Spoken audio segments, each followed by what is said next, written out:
Hello hello.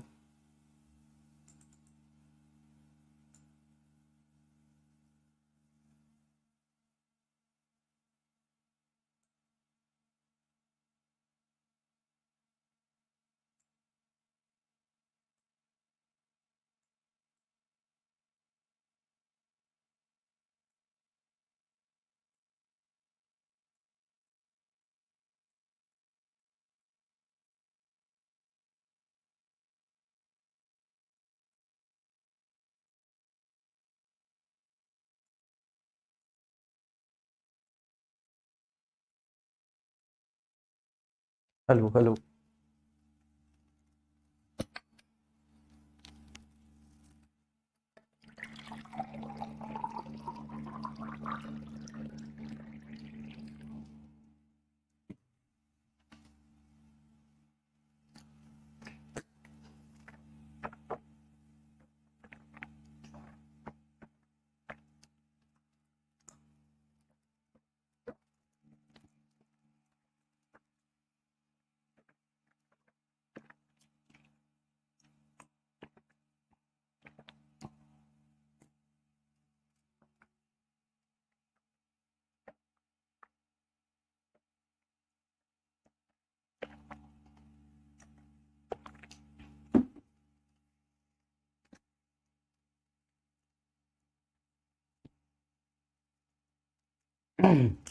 चलिए, आशा करता हूं कि आप सभी लोग बहुत अच्छे होंगे, शानदार होंगे, फर्स्ट क्लास होंगे, जबरदस्त होंगे, स्वस्थ और मस्त होंगे। चलिए, सब लोग अच्छे हैं। पंचायती राज व्यवस्था के बारे में बात कर रहे थे। पंचायती राज व्यवस्था क्या है? तो बेसिकली भारत में स्थानीय स्वशासन स्थापित करने के लिए जो व्यवस्था अपनाई गई वो पंचायती राज व्यवस्था है। ठीक है ना? और पंचायती राज व्यवस्था को स्थापित करने के लिए या पंचायती राज व्यवस्था को संचालित करने के लिए जो संस्थान उत्तरदायी हैं उनको हम पंचायती राज संस्थान कहते हैं। ठीक है? तो ये बात आपको बहुत अच्छे से समझनी है। कौन सी बात आपको समझनी है? कि जैसे इन जनरल हम लोग बोल देते हैं कि सर आखिर पंचायती राज व्यवस्था है क्या, पंचायती राज व्यवस्था से क्या तात्पर्य है। तो पंचायती राज व्यवस्था क्या है? भारत में स्थानीय स्वशासन को स्थापित करने के लिए जो व्यवस्था अपनाई गई। किसको सर? स्थानीय स्वशासन को। ठीक है, एक बार मैं अच्छे से बता देता हूं, रिवीजन करवा देता हूं कल का पूरा, और फिर मैं आगे बढ़ता हूं।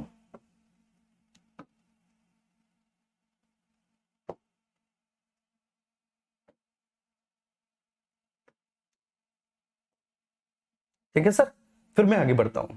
तो सबसे पहले यहां पर हम लोग बात करेंगे कि भैया जी पंचायती राज व्यवस्था है क्या। पंचायती राज व्यवस्था से क्या तात्पर्य है? क्या तात्पर्य है? तो पंचायती राज व्यवस्था से है क्या तात्पर्य? पंचायती राज व्यवस्था आखिर होती क्या है? तो पंचायती राज व्यवस्था का मतलब होता है सर कि स्थानीय स्वशासन को स्थापित करने के लिए हम जो व्यवस्था अपनाते हैं, है ना जी, स्थानीय स्वशासन को स्थानीय स्वशासन को स्थापित करने हेतु स्थापित करने हेतु करने हेतु अपनाई गई व्यवस्था,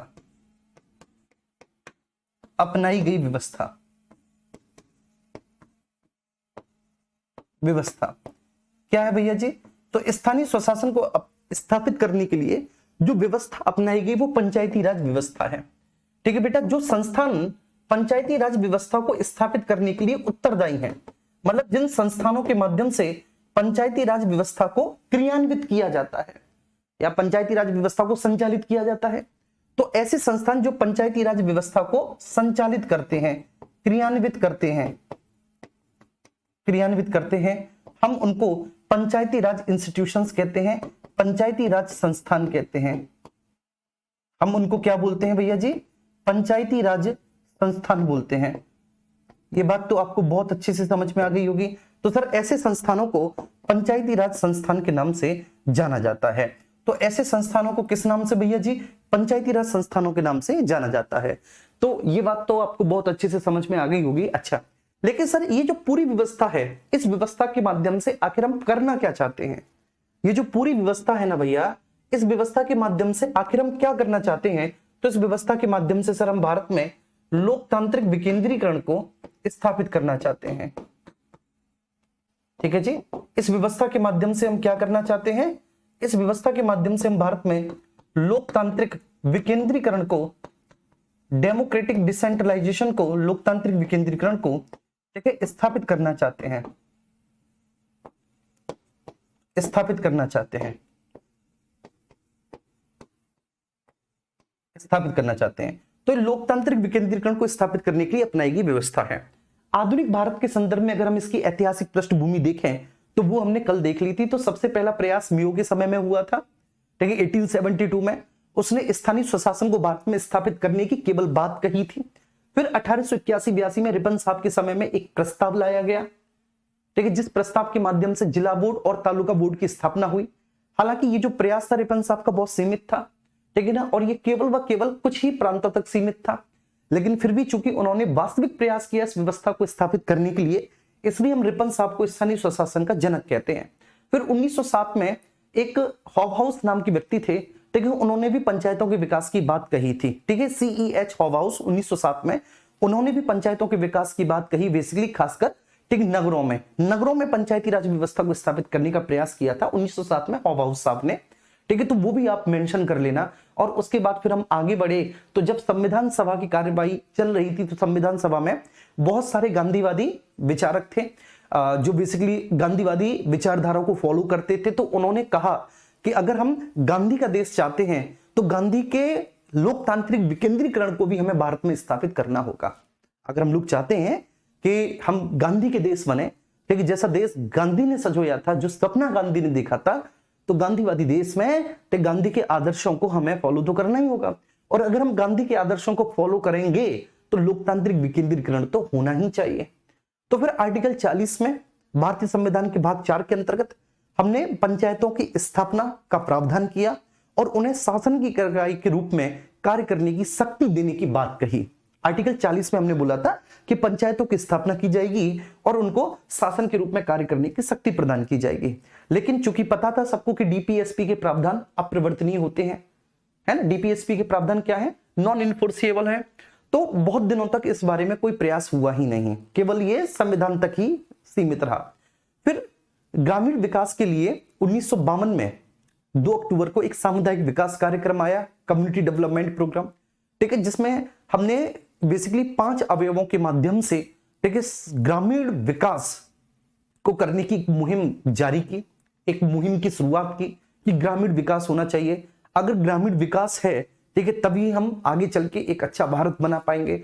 ग्रामीण विकास का मतलब यह है कि आप देख सकते हैं कि उस समय भारत की, ठीक है, एक बहुत बड़ी आबादी, 2/3 से भी ज्यादा आबादी गांव में निवास करती थी, ठीक है, और लगभग, ठीक है ना, जो लोग रोजगार में थे 80% ऐसे थे उनमें से जो प्राथमिक क्षेत्र से संबंधित रोजगार में थे। प्राथमिक क्षेत्र का मतलब है या तो कृषि या कृषि से संबंधित उद्योग, या तो कृषि कर रहे हैं या पशुपालन या मत्स्य पालन या कुक्कुट पालन, इस तरह से, है ना। तो हमें ऐसी परिस्थिति में ग्रामीण विकास हमारे लिए आवश्यक है।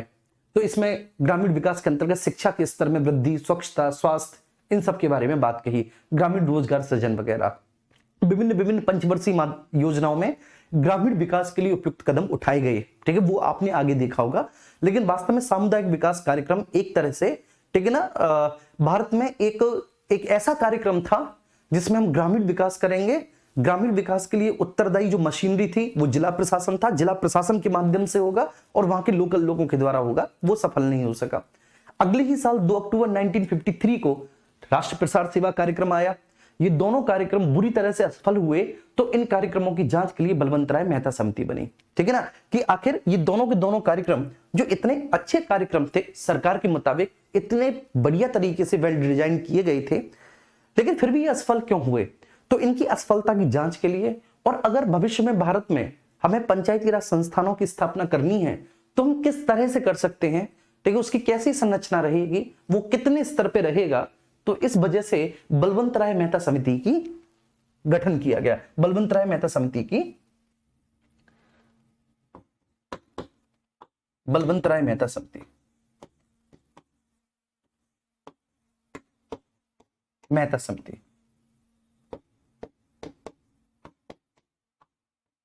ठीक है जी। आइए, सब लोगों का स्वागत है किसमें भैया? बलवंत राय मेहता समिति में। बलवंत राय मेहता समिति। बलवंत राय मेहता समिति के बारे में इतना बेटा कि बलवंत राय मेहता समिति का गठन हुआ है 1956 में, 1956 में। और इस समिति ने जो अपनी सिफारिशें प्रस्तुत की हैं वो 1957 में की हैं। ठीक है, ध्यान रखना। गठन 1956 में, सिफारिशें 1957 में दी हैं। बलवंत राय मेहता समिति आखिर क्यों बनी? जब किसी भी समिति का गठन होता है तो उसके पीछे कारण होता है क्यों। ठीक है, हमें क्यों इस समिति के गठन की आवश्यकता पड़ी, उस समय की सरकार को क्यों लगा कि ये समिति गठित होनी चाहिए, क्या आवश्यकता थी। तो सबसे पहले ये सामुदायिक विकास कार्यक्रम और राष्ट्रीय प्रसार सेवा कार्यक्रम की असफलताओं की जांच करने के लिए बनी थी। तो नंबर फर्स्ट ये क्या? सामुदायिक विकास कार्यक्रम, सामुदायिक विकास कार्यक्रम, विकास कार्यक्रम, कार्यक्रम और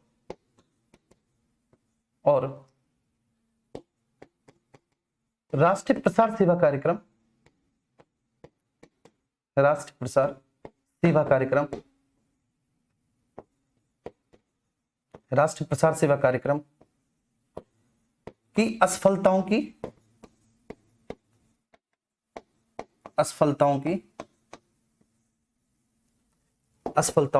जांच करने हेतु,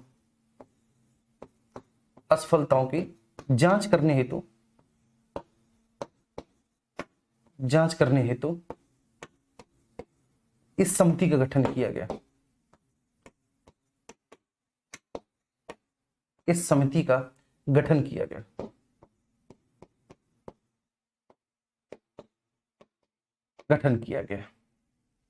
ठीक है, नंबर फर्स्ट पॉइंट। और दूसरा क्या था बेटा?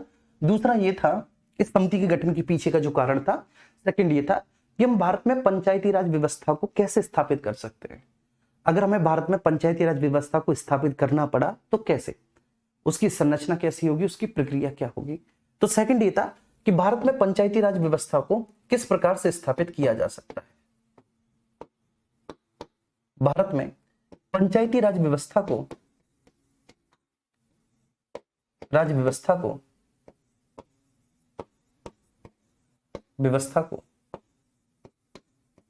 किस प्रकार से स्थापित किया जा सकता है, किस प्रकार से स्थापित किया जा सकता है, स्थापित किया जा सकता है,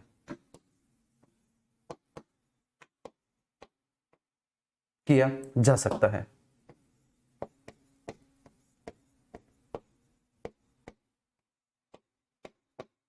ठीक है, ध्यान रखना।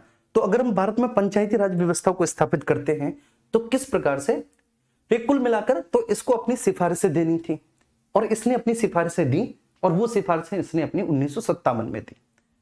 ठीक है, देखो तो सबसे पहले इस बलवंत राय मेहता समिति की जब हम सिफारिशों के बारे में बात करेंगे तो इसकी जो रिकमेंडेशंस हैं, इसकी जो सिफारिशें हैं, इनकी सिफारिशों में ठीक है सबसे पहली सिफारिश ये है कि स्थानीय स्वशासन के लिए हमें ठीक है इन संस्थानों का गठन करना ही पड़ेगा। ये बोलते हैं कि कार्यक्रमों से काम नहीं चलेगा। ये क्या बोलते हैं?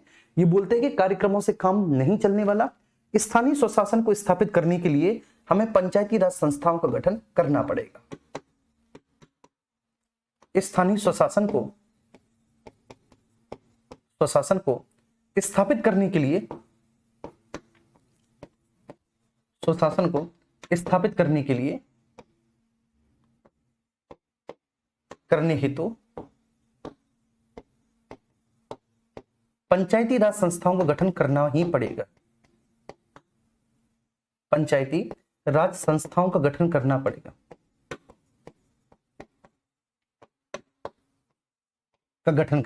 ठीक है, ध्यान रखना। तो स्थानीय स्वशासन को स्थापित करने के लिए साफ पंचायती राज संस्थाओं का गठन आवश्यक है।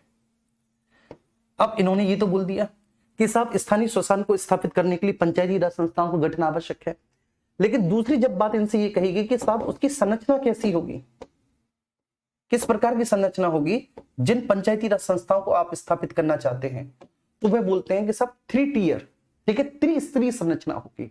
कौन बोलते हैं? यही बोलते हैं साहब आपके। वो बोलते हैं कि भैया जी इसके लिए हम त्रिस्तरीय संरचना को स्वीकार करेंगे,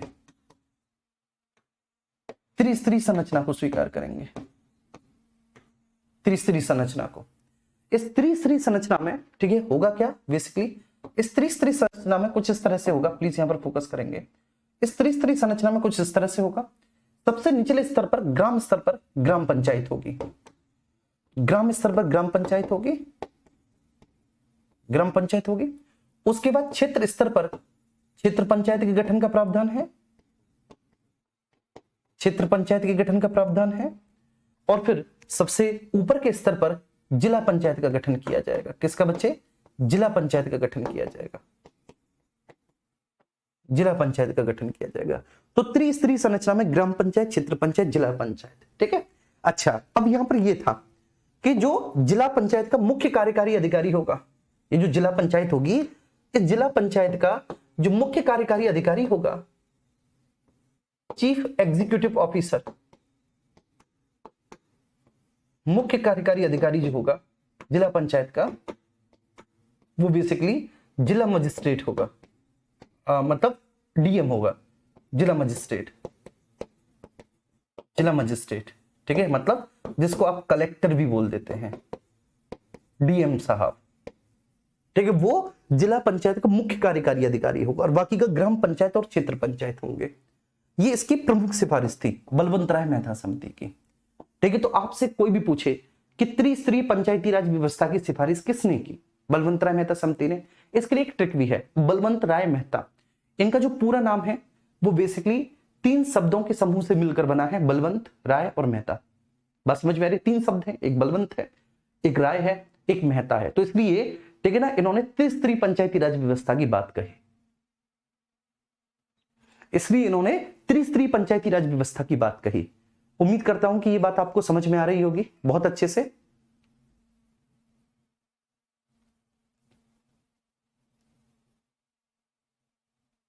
यार ऐसा कमेंट मत किया करो। देखो कन्हैया कश्यप जी का कमेंट है, इस समय हालत बहुत खराब है सर जी, कुछ भी समझ नहीं पा रहा हूं, क्या करूं मैं, प्लीज सर जी। कैसे बेटा हालत खराब है मुझे बताओ। ठीक है ना, आप किस पद की तैयारी कर रहे हैं? किस पद की तैयारी कर रहे हैं आप तैयारी कर रहे हैं साहब, ठीक है, यूपीएसआई दरोगा। और जब आप दरोगा बन जाने के बाद फील्ड में जाएंगे ना, तो ये जो आपकी समस्या है ना, ये आपको एक छोटी सी समस्या लगेगी। ये लगेगी कि मेरी जो जीवन में समस्याएं थी जब मैं कॉम्पिटिटिव एग्जामिनेशन की तैयारी कर रहा था, ठीक है, पुलिस के एग्जाम की तैयारी कर रहा था, दरोगा के एग्जाम की तैयारी कर रहा था, तो वो रत्ती भर भी नहीं थी। ठीक है, जो चैलेंजेस तब आपको फील्ड फेस करने पड़ेंगे जब आप फील्ड में आएंगे। तो ऐसे घबराना नहीं है, हौसला रखो, ठीक है, हिम्मत रखो, और प्रत्येक प्रकार की समस्याओं में कोई ना कोई समाधान का एक रास्ता होता है, और समाधान के उस रास्ते को खोजो। और सबसे बड़ी बात है, धैर्य रखो। ठीक है, ऐसे आप अपनी समस्या को किसी और को भी बताएंगे ना, मुझे बता दो या किसी को बता दो, कोई दुनिया में उसको सॉल्व करने वाला है नहीं। आपको अपनी समस्या खुद ही सॉल्व करनी पड़ेगी, खुद ही, ये ध्यान रखना।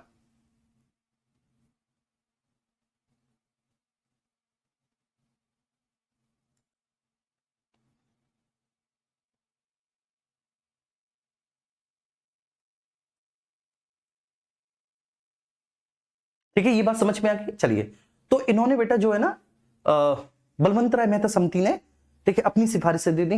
इनकी सिफारिशों में तो ये था बच्चे कि स्थानीय स्वशासन को स्थापित करने के लिए इन्होंने बोल दिया कि पंचायती राज संस्थाओं का गठन बहुत आवश्यक है। ठीक है, बिना पंचायती राज संस्थाओं के गठन के कुछ नहीं होने वाला। इन्होंने बोला त्रिस्तरीय संरचना को स्वीकार करना पड़ेगा। ठीक है, इसमें ये होगा, और जिला पंचायत का मुख्य कार्यकारी अधिकारी जिला मजिस्ट्रेट होगा। बात समझ पा रही है? ग्राम पंचायत होंगे, क्षेत्र पंचायत होंगे, ये त्रिस्तरीय, ठीक है, पंचायती राज व्यवस्था है। इसके बाद इन्होंने कहा कि पंचायतों को कार्य करने के लिए, अगर आप चाहते हैं कि पंचायतें विकास के कार्य करें, पंचायतों विकास के कार्य करें, तो पंचायतों को विकास के कार्य करने के लिए वित्तीय संसाधनों की भी आवश्यकता होगी। विकास के कार्य करने के लिए पंचायतों को वित्तीय संसाधनों की भी आवश्यकता होगी, वित्तीय संसाधनों की भी आवश्यकता भी है। और अगर पंचायतों को वित्तीय संसाधनों की आवश्यकता है, ठीक है, अपने विकास के कार्य करने के लिए, तो हमें पंचायतों को कर लगाने, ठीक है ना, शुल्क लगाने, चुंगी लगाने का अधिकार भी देना चाहिए। तो इन्होंने ये भी बोला कि पंचायतों को ठीक है, कर, चुंगी और शुल्क लगाने का भी अधिकार मिलना चाहिए। ठीक है, इसी में ये बोला गया कि पंचायतों को कर, शुल्क एवं चुंगी लगाने का भी अधिकार मिलना चाहिए।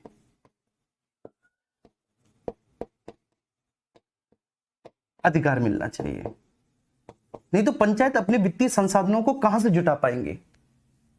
ठीक है, नहीं तो पंचायत अपने वित्तीय संस्थानों को कहां से जुटा पाएंगी।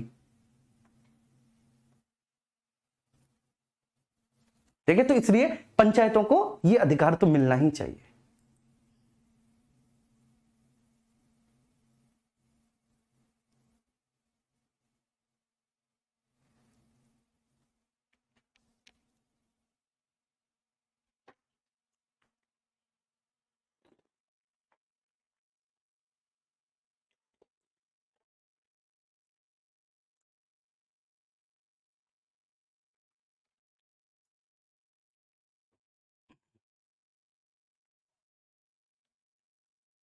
ठीक है जी, बात समझ में आ गई। ये बात हो गई। इसके बाद जैसे ही इस समिति ने अपनी सिफारिश प्रस्तुत की, ये ध्यान रखना, जैसे ही ये समिति अपनी सिफारिश प्रस्तुत करती है तभी क्या होता है बेटा कि बहुत सारे राज्य ऐसे होते हैं जो इस व्यवस्था को स्थापित करने के लिए प्रयास करने लगते हैं। तो सबसे पहले इसी समिति की सिफारिशों के आधार पर हमने प्रायोगिक तौर पर 1958 में ही इस व्यवस्था को आंध्र प्रदेश में लागू किया था। लेकिन मैंने क्या बोला, प्रायोगिक तौर पर, ये ध्यान रखना। तो सर्वप्रथम प्रायोगिक तौर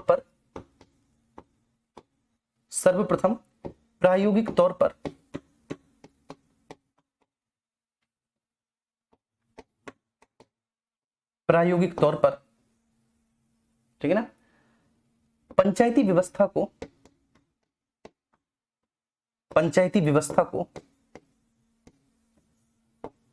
को कहां पर भैया जी बोलो, आंध्र प्रदेश में लागू किया गया।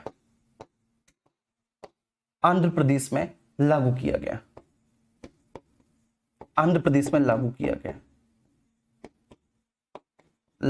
गया।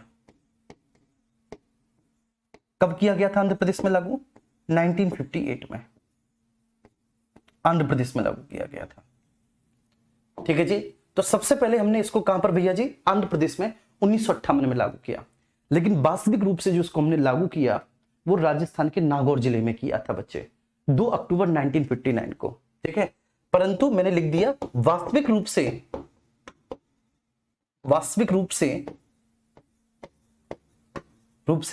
सर्वप्रथम इस व्यवस्था को वास्तविक रूप से सर्वप्रथम इस व्यवस्था को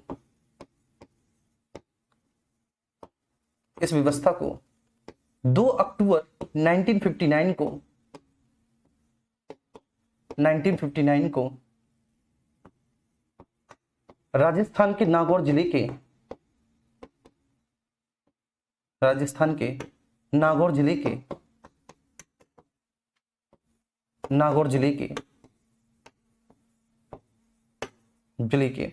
वगदरी नामक गांव में लागू किया गया इसी त्रिस्तरीय पंचायती राज व्यवस्था। और ये बात आप लिख लेना कि खुद बेटा यहां पर वगदरी नामक गांव में जवाहरलाल नेहरू ने इसका फीता काटकर उद्घाटन किया था। इस व्यवस्था का खुद जवाहरलाल नेहरू साहब ने रिबन काटा था और जवाहरलाल नेहरू ने बेटा इसका उद्घाटन किया। ठीक है, तो सर्वप्रथम वास्तविक रूप से कहां पर हुई थी ये बोलो, सबसे पहले वास्तविक रूप से व्यवस्था कहां पर स्थापित हुई थी? तो ये व्यवस्था स्थापित हुई थी आपकी राजस्थान के नागौर जिले के वगदरी नामक गांव में। बहुत प्रश्न पूछा जाता है तो आप बोल देंगे राजस्थान के नागौर जिले के वगदरी नामक गांव में सबसे पहले इस व्यवस्था को वास्तविक रूप से लागू किया गया। लेकिन फिर बच्चे आंध्र प्रदेश जहां पर प्रायोगिक तौर पर लागू हुई थी, तो आंध्र प्रदेश में भी 11 अक्टूबर 1959 को इसे लागू कर दिया गया। 1959 में लागू कर दिया गया। ठीक है, आंध्र प्रदेश में भी लागू किया गया। ये बात समझ में आ रही है? और ये लेक्चर सभी को लेना चाहिए। लागू किया गया। ये लेक्चर सभी को लेना चाहिए। और मैं आपको एक और बात बताऊं, ठीक है, आप में से बहुत सारे बच्चे खाकी बैच में होंगे, बहुत सारे बच्चे होंगे आप में से जिन्होंने विनायक बैच लिया है दरोगा के लिए, वो खाकी बैच में होंगे। और जो खाकी बैच में बच्चे हैं उनको खाकी 2.0 ऐसे ही मिलेगा। खाकी बैच में मैंने पॉलिटी पढ़ाई थी, पॉलिटी, फिजिक्स और केमिस्ट्री मैंने पढ़ाई थी खाकी में, आपको याद होगा। लेकिन आपने खाकी बैच में केवल मेरी पॉलिटी ही पढ़ी, फिजिक्स केमिस्ट्री नहीं पढ़ी, क्योंकि आपको लगता है कि फिजिक्स केमिस्ट्री के क्वेश्चन आते ही कितने हैं, ठीक है। फिर भी उसको देख लेना एक बार, अभी मत देखना, ठीक है। जब एग्जाम हो जाए यूपीपी का तो आप जो है ना यूपीपी के एग्जाम के बाद उनको देख लेना। फिजिक्स और केमिस्ट्री को बहुत जरूरी है, फिजिक्स और केमिस्ट्री भी। या फिर ठीक है, अभी आप उनके प्रिंट आउट निकलवा लेना, जो मैंने फिजिक्स और केमिस्ट्री पढ़ाई है वो हर एक कॉम्पिटेटिव एग्जामिनेशन के लिए बहुत अच्छी मैंने पढ़ाई है उसमें, ठीक है। पॉलिटी तो उसमें है ही, पॉलिटी की तो आप लोग चर्चा करते ही हो कि सर बहुत अच्छी है। खाकी में, विनायक में, ठीक, उससे ज्यादा डीप है, ये सब लोग जानते हैं खाकी के। विनायक में मैं डीप पढ़ा रहा हूं, ठीक है। अब खाकी 2.2 में मैं ज्योग्राफी पढ़ाऊंगा, और ज्योग्राफी की जो मेरी क्लास होगी पहली, वो सुबह 10 बजे होगी यूट्यूब पर, है ना। तो जो लोग खाकी 1.2 में है, ठीक है, या फिर बेसिकली खाकी 2.0 में वो ज्योग्राफी पढ़ना चाहते हैं, तो कल से ही सुबह 10 बजे से सब लोग आ जाना, आप सब लोग, ठीक है, सब लोग, या जिनको मेरी ज्योग्राफी पढ़नी है वो भी आ जाना उसमें, ठीक है जी, ध्यान रखना ये बात। तो सब लोग आ जाना और सब लोग आके बेटा उसको पढ़ लेना बहुत अच्छे से, ठीक है ना। सुबह 10 बजे मैं सबसे उम्मीद करता हूं कि आप सब लोग मुझे सुबह मिलोगे, सुबह 10 बजे ज्योग्राफी के, ठीक है, लेक्चर में मिलोगे। ज्योग्राफी पढ़ेंगे दोनों लोग, ठीक है। 3 लेक्चर मैं आपकी लगभग मैं, ठीक है, 1 से ज्यादा यूनिट कंप्लीट करा दूंगा डेमो लेक्चर्स में, आपको खुद पता चल जाएगा कि क्या होती है ज्योग्राफी, ठीक है। चलिए, तो भैया जी आंध्र प्रदेश में भी 11 अक्टूबर 1959 में इसको लागू किया गया, और उसके बाद 1960 में इस व्यवस्था को 3 राज्यों में लागू किया गया। 1960 में इस व्यवस्था को 3 राज्यों में लागू किया गया, 3 राज्यों में लागू किया गया,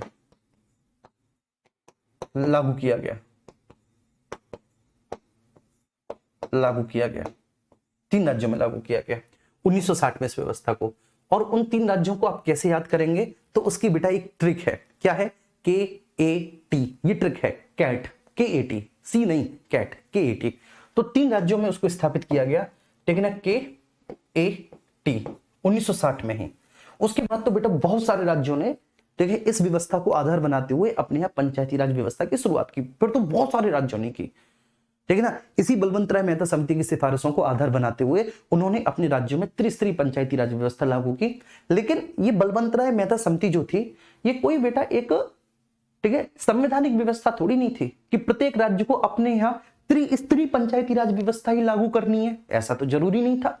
तो बेटा किसी राज्य ने 4 स्तरीय पंचायती राज व्यवस्था लागू की, जैसे पश्चिम बंगाल ने।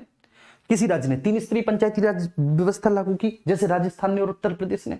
कईयों ने केवल 2 स्तरीय पंचायती राज व्यवस्था ही लागू की, ठीक है, जिसमें असम भी था, ठीक है, महाराष्ट्र भी था, गुजरात भी था, केवल 2 स्तरीय थी, ठीक है। तो ऐसे भी था, तो ध्यान रखना। तो 1960 में इस व्यवस्था को 3 राज्यों में लागू किया गया। K for Karnataka, A for Assam, और T फॉर ये तेलंगाना। कौन बोल रहा है? तब तेलंगाना था, तेलंगाना 2014 में बना है। T फॉर तमिलनाडु है ये, ठीक है, सुधर जाओ तमिलनाडु में इसको लागू किया गया। बस इतनी सी बात है बलवंतराय मेहता समिति के बारे में। अब नेक्स्ट आगे चलेंगे, अशोक मेहता समिति। अशोक मेहता समिति, ठीक है, बड़ी दिलचस्प कहानी है अशोक मेहता समिति की। एक बहुत बड़ी समिति बनाई थी बेटा ये, ठीक है ना। देखो तभी क्या था, जब ये अशोक मेहता समिति गठित हुई थी, तो इसका गठन हुआ था 1977 में, अशोक मेहता समिति का 1977 में। और 1977 में नई नई जनता पार्टी की सरकार बनी थी जी बेटा। तो 1977 में जो है क्या था, 1977 में नई नई जनता पार्टी की सरकार बनी। जनता पार्टी की जो सरकार थी, ठीक है, उसने बहुत सारे ऐसे काम किए जो पूर्व में इंदिरा गांधी के कार्यों के विपरीत थे, और वो अच्छे भी थे, इसमें कोई दो राय नहीं। जैसे कि जनता पार्टी की सरकार के समय में 44वां संविधान संशोधन 1978 लागू हुआ था। इस 44वें संविधान संशोधन 1978 के तहत आपने देखा होगा कि कितनी सारी व्यवस्था जो 42वें संविधान संशोधन 1976 में हमारे भारत की राज व्यवस्था के लोकतांत्रिकरण स्वरूप को कम करने का प्रयास करती थी। मतलब हमारे भारत के जो डेमोक्रेटिक सिस्टम है, ठीक है, उसके लिए बहुत बड़ा खतरा थी। कुछ ऐसी व्यवस्थाएं जो 42वें संविधान संशोधन के माध्यम से हमने जोड़ी थी, उनको 44वें संविधान संशोधन में या तो मॉडिफाई किया गया, खत्म किया गया। जैसे 44वें संविधान संशोधन के आधार पर आंतरिक अशांति के आधार पर अब आपात की घोषणा नहीं होगी। बोलो है कि नहीं कि 44वें संविधान संशोधन के आधार पर आंतरिक अशांति के आधार पर राष्ट्रीय आपात की घोषणा नहीं हो सकती। राष्ट्रपति मंत्रिपरिषद के किसी भी प्रस्ताव को एक ही बार में मानने के लिए बाध्य नहीं है, वो उस प्रस्ताव को पुनर्विचार के लिए दूसरी यात्रा के लिए लौटा सकते हैं, है ना।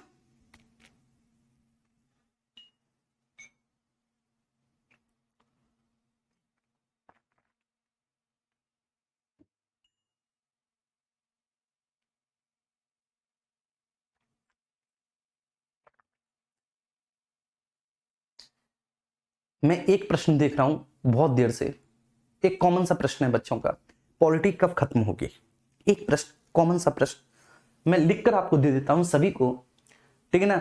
31 दिसंबर तक पूरी पॉलिटी, ठीक है ना, पूरी पॉलिटी 31 दिसंबर तक आपकी खत्म हो जाएगी, ठीक है। एक एक प्रोविजन, एक एक प्रावधान कंप्लीट हो जाएगा। जी हाँ, और 44वें संविधान संशोधन से राइट टू प्रॉपर्टी को, जो कि एक फंडामेंटल राइट था, उसको हमने एक लीगल राइट बना दिया इसी से। बहुत अच्छे अभी ने बताया है, हाँ, है ना। तो बहुत सारे ऐसे प्रावधान किए गए। तो 1977 में क्या हुआ, 1977 में बाबू जनता पार्टी की सरकार बनी। और जब 1977 में जनता पार्टी की सरकार बनी तो जनता पार्टी की सरकार ने पंचायतों का स्वरूप कैसा होगा, इसके लिए एक अशोक मेहता समिति गठित की। ये 13 सदस्यीय समिति थी, अशोक मेहता समिति। और वास्तव में जो इसकी सिफारिशें थी वो ऐसी थी कि जिनको लागू करवाना व्यवहारिक नहीं था। चलिए, तो क्या थी अशोक मेहता समिति का गठन, ठीक है, 1977 में हुआ। जनता पार्टी की सरकार के द्वारा इस समिति का गठन किया गया। जनता पार्टी की सरकार के द्वारा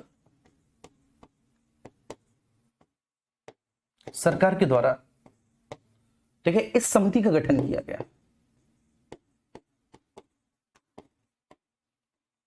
इस समिति का गठन किया गया।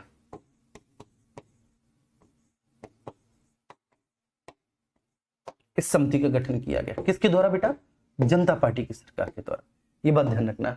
तो ये जो समिति गठित हुई है, इस समिति का गठन किया गया है साहब किसके द्वारा, जनता पार्टी की सरकार के द्वारा। कब, ठीक है ना, 1977 में जनता पार्टी की सरकार ने इस समिति को गठित किया है, ठीक है। अब ये अशोक मेहता समिति थी जो अशोक मेहता साहब के नेतृत्व में गठित हुई थी। और ये ध्यान रखना है, केवल इसी समिति के बारे में एक प्रश्न पूछा गया था कि यह एक 13 सदस्यीय समिति थी, बाकी किसी अन्य के बारे में नहीं पूछा गया। क्यों, क्योंकि एक बड़ी समिति थी, तो इसलिए 13 सदस्यीय समिति थी। और इस समिति को, ठीक है ना, ये अनुशंसाएं थोपी गई थी कि वो बताए कि भारत में पंचायतों का स्वरूप कैसे हो सकता है। तो इस समिति को क्या बताना था, इस समिति को बताना था कि अगर भारत में पंचायतें गठित होती हैं तो पंचायतों का क्या स्वरूप होगा, ठीक है। पंचायतों के स्वरूप को परिभाषित करना था इस समिति को, पंचायतों का स्वरूप कैसा होगा, स्वरूप और,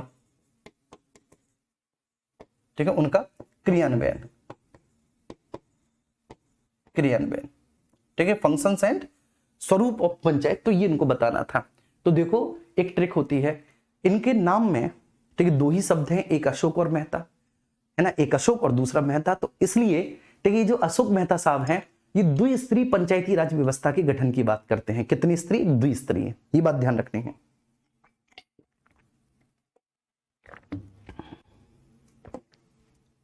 ठीक है, तो ये जो है साहब अशोक मेहता साहब, इन्होंने द्विस्तरीय पंचायती राज व्यवस्था के गठन की बात कही। द्विस्तरीय पंचायती राज व्यवस्था, ठीक है, मैं लिख रहा हूं, द्विस्तरीय पंचायती राज व्यवस्था के गठन की बात कही, पंचायती राज व्यवस्था के गठन की बात कही। इन्होंने बोला कि भाई द्विस्तरीय पंचायती राज व्यवस्था का गठन होना चाहिए, ठीक है साहब। तो इन्होंने क्या बोला, इन्होंने बोला कि भाई साहब द्विस्तरीय पंचायती राज व्यवस्था का गठन हो जाना चाहिए जी। कितने का साहब, द्विस्तरीय पंचायती राज व्यवस्था गठन। अब दो स्तर में कौन कौन से स्तर होंगे, तो इन्होंने सबसे निचले स्तर पर एक नया मंडल बनाने की बात करी जिसको मंडल पंचायत बोला गया। अब ये मंडल वो नहीं है ये मंडल वो नहीं है जो जिलों के ऊपर होता है, आप इसको वो वाला डिवीजन मत समझ लेना, ठीक है, ध्यान रखना। तो इन्होंने क्या बोला, इन्होंने बोला कि सबसे निचले स्तर पर मंडल पंचायत होगा, सबसे निचले स्तर पर मंडल पंचायत, और उसके बाद जिला पंचायत होगा, जिला पंचायत होगा। तो 2 स्तर हुए कि नहीं, आप ही बताओ, 2 स्तर हुए कि नहीं, आप ही लोग बताएंगे सर 2 स्तर हुए, बिल्कुल हुए सर, 2 स्तर हुए। सबसे निचले स्तर पर क्या हुआ, सबसे निचले स्तर पर मंडल पंचायत हुआ, और उसके ऊपर आपका क्या हुआ, जिला पंचायत हुआ। तो सबसे निचले स्तर पर मंडल पंचायत, तो मंडल पंचायत जो है वह पंचायतों का सबसे निचला स्तर होगा, ये सबसे निचला स्तर होगा पंचायतों का, ठीक है जी, ध्यान रखना है मंडल पंचायत। तो मंडल पंचायत जो होगा बाबू, मंडल पंचायत होगा पंचायतों का सबसे निचला मंडल। ये आमतौर पर बोला गया कि 10 से 15 गांव का एक समूह होगा, 10 से 15 गांव का एक समूह होगा, गांव का एक समूह होगा, ठीक है, ये जो मंडल पंचायत होगा, जिसमें लगभग 15 से 20 हजार की जनसंख्या होगी, 15 से 20 हजार की जनसंख्या होगी, 20 हजार की जनसंख्या होगी, जनसंख्या होगी। और जिला स्तर पर जिला पंचायत होगा, जिला स्तर पर जिला पंचायत होगा, जिला स्तर पर। इन्होंने भी बोला कि जिला पंचायत का जो मुख्य कार्यकारी अधिकारी होगा वो डीएम ही होगा, ये भी बोला। लेकिन इस पंचायत की मतलब इस समिति की जो रिकमेंडेशंस थी, इस समिति की रिकमेंडेशंस कुछ आड़ी तिरछी थी।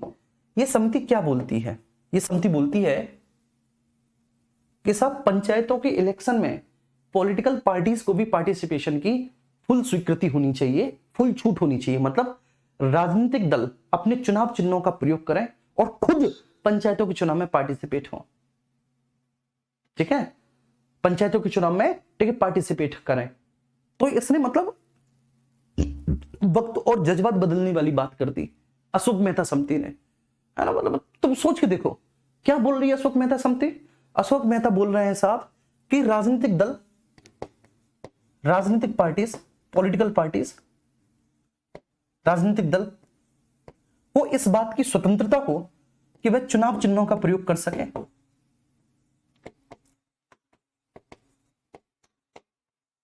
चुनाव चिन्हों का प्रयोग कर सके, ठीक है, और पंचायतों के इलेक्शन में, पंचायतों के चुनाव में पार्टिसिपेट कर सके, पंचायतों के चुनाव में पार्टिसिपेशन कर सके, ठीक है सर, चुनाव में, ठीक है ना, सहभागिता कर सके, पार्टिसिपेशन कर सके। अब जब पंचायतों का चुनाव होगा तो चुनाव कराने के लिए कोई संस्था तो होगी। अगर पंचायतों का चुनाव होगा बाबू तो चुनाव कराने के लिए कोई ना कोई तो संस्था होगी। तो फिर ये अशोक मेहता समिति बोलती है कि जो भारत निर्वाचन आयोग है,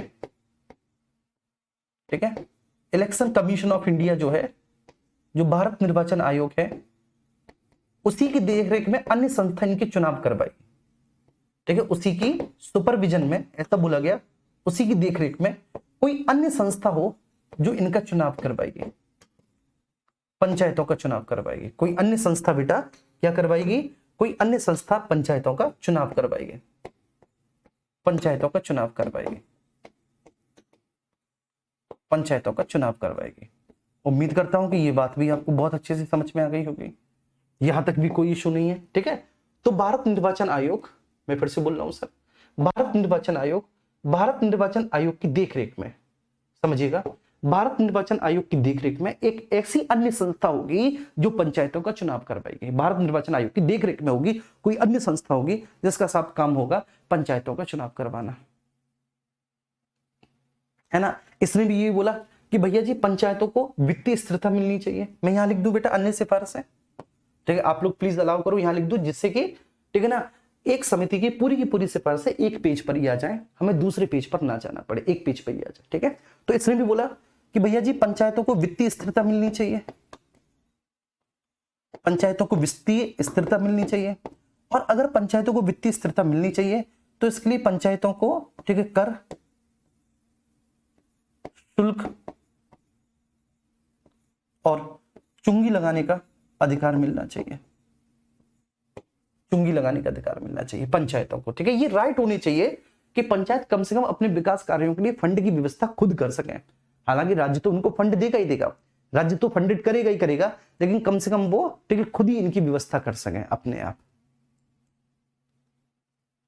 ये बात समझ में आई एक बार?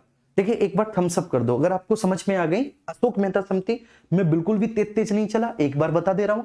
गठन 1977 में हुआ, जनता पार्टी की सरकार के द्वारा इस समिति का गठन किया गया। 13 सदस्यीय समिति थी। पंचायतों के स्वरूप और उनके क्रियान्वयन पर इसको अपनी एक रिपोर्ट सौंपनी थी। देखिए इसने द्विस्तरीय पंचायती राज व्यवस्था का गठन होने की सिफारिश की। इसने बोला कि द्विस्तरीय पंचायती राज व्यवस्था का गठन होना चाहिए।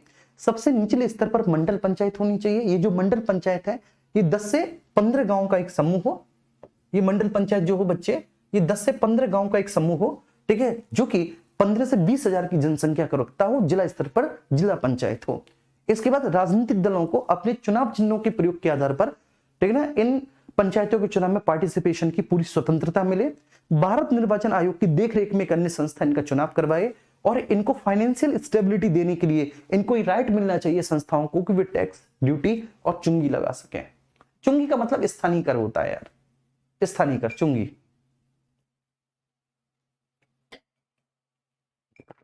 इंग्लिश में हम लोकल टैक्स बोल सकते हैं।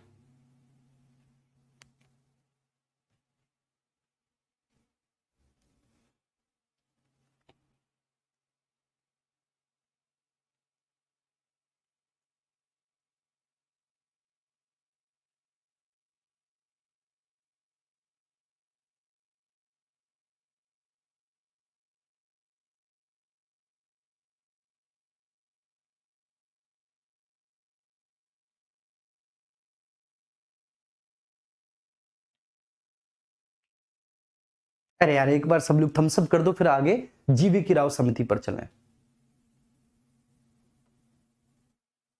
बेटा 1977 में गठित हुई और उसी साल इसने अपनी सिफारिश दे दी लास्ट में। अलीगढ़ में है एटा चुंगी। हाँ, वो एटा चुंगी क्यों है? क्योंकि ब्रिटिश पीरियड में, ठीक है, वहां पर एटा जाने वाले व्यापारी जो थे, ठीक है, जो एटा जाते थे व्यापार करने के लिए, या जो एटा से आने वाले व्यापारी थे, तो ब्रिटिश पीरियड में अलीगढ़ में वहां पे बेटा उनसे टैक्स वसूल किया जाता था, उनसे टैक्स लिया जाता था, इसलिए वो एटा चुंगी। बिल्कुल सही बात कह रहा है, अलीगढ़ में है एटा चुंगी। नहीं यार, तुम्हें पढ़ाया नहीं टैक्स और टैक्स में और शुल्क में अंतर होता है? तुम्हें पढ़ाया कि नहीं इकोनॉमी में कि there are huge difference between tax and duty? ये बताओ मुझे, फिर मैं बताता हूं कि क्या अंतर है। देखो चुंगी एक लोकल टैक्स है, ठीक है, चुंगी लोकल टैक्स है, लेकिन जो टैक्स और ड्यूटी है, मतलब जो कर और शुल्क है, उसमें बहुत अंतर है कर और शुल्क में।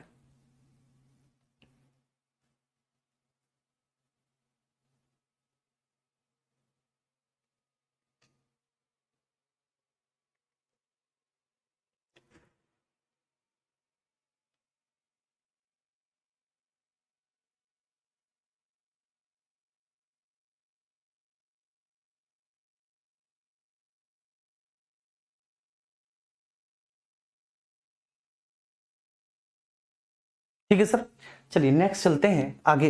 जीवी की राव समिति, आगे चल रहे हैं हम। जी वी के राव,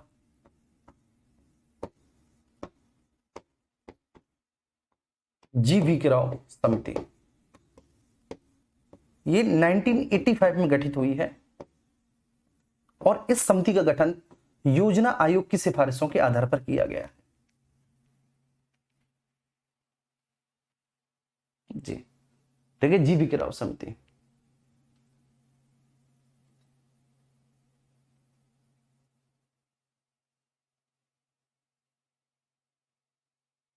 चलिए देखो मैं बता देता हूं आपको।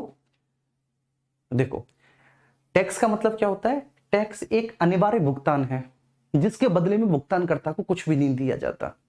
जैसे मैंने सरकार को टैक्स दिया, जैसे लाइक इनकम टैक्स दिया मैंने सरकार को, या फिर मैंने कॉर्पोरेट टैक्स दिया। ये सारे डायरेक्ट टैक्सेस हैं सेंट्रल के। इनकम टैक्स हो, कॉर्पोरेट टैक्स हो, उपहार कर हो मतलब गिफ्ट टैक्स हो, या फिर आपका क्या नाम है, ठीक है, ये हो गए। तो ये 2-3 है बेसिकली, कॉर्पोरेट टैक्स हो, इनकम टैक्स हो, उपहार कर हो, ठीक है ना।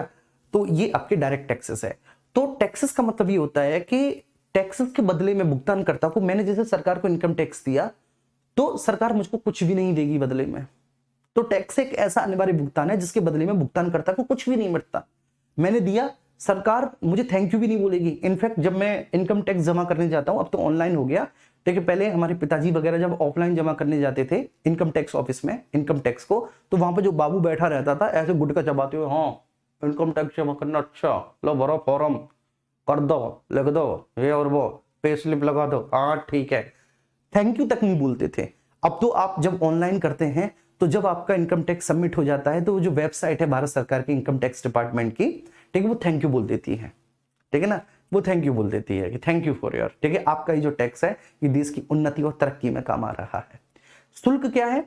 शुल्क एक ऐच्छिक भुगतान होता है। ड्यूटी इज अ, ठीक है, ऐच्छिक भुगतान, ठीक है, जिसके बदले में भुगतानकर्ता को मिलेगा ही मिलेगा कुछ ना कुछ, ठीक है ना, फ्री में नहीं होता शुल्क, ठीक है, भुगतानकर्ता को मिलेगा। जैसे, ठीक है, जो टोल टैक्स आप बोलते हो ना, टोल टैक्स, एक्चुअली वो टैक्स नहीं है, वो ड्यूटी है, ठीक है। आप बेहतरीन से हाईवे पे या एक्सप्रेस वे पे अपनी कार 100-125 की स्पीड पे चला रहे हो तो सरकार ने आपको सेवा दी है, ठीक है, आप उसी सेवा के तहत चला पा रहे हो तो बदले में आप सरकार को ड्यूटी दे रहे हो, ठीक है, ऐसे ही कस्टम ड्यूटी होता है ना। तो that is the basic difference between. आइए जीबीके राव समिति 1985 के बारे में बात करते हैं, ठीक है। ये जो है ये योजना आयोग की सिफारिशों के आधार पर यह समिति गठित हुई है। योजना आयोग की सिफारिशों के आधार पर, योजना आयोग की सिफारिशों के आधार पर इस समिति का गठन किया गया है। आधार पर समिति का गठन किया गया है।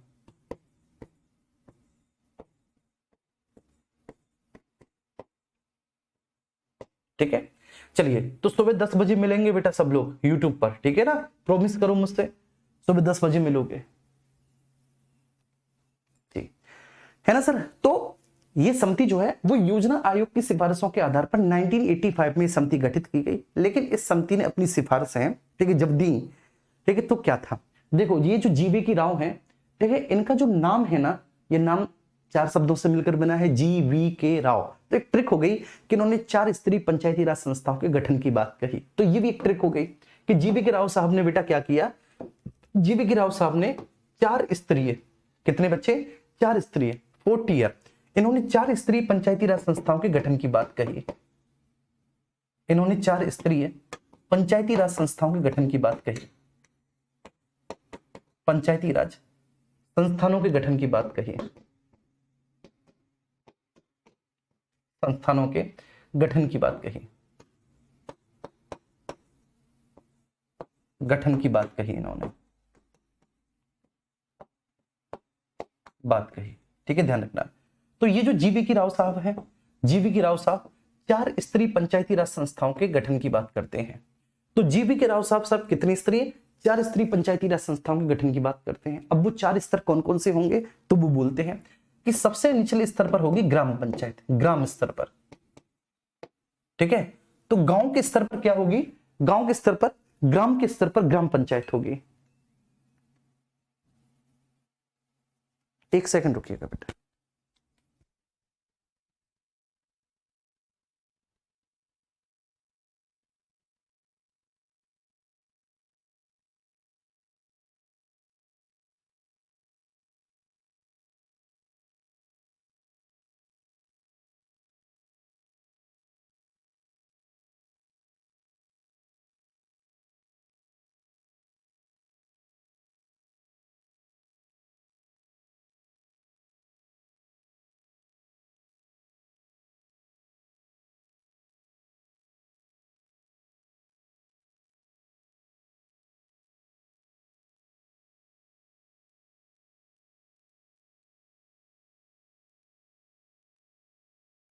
चलिए ठीक है, तो इन्होंने बोला बेटा कि सबसे निचले स्तर पर क्या होगी, ग्राम पंचायत, सबसे निचले स्तर पर ग्राम पंचायत के बाद, ठीक है, जो अगला स्तर होगा, ग्राम पंचायत के बाद जो अगला स्तर होगा, ऐसे लिख देता हूं आगे, मंडल पंचायत।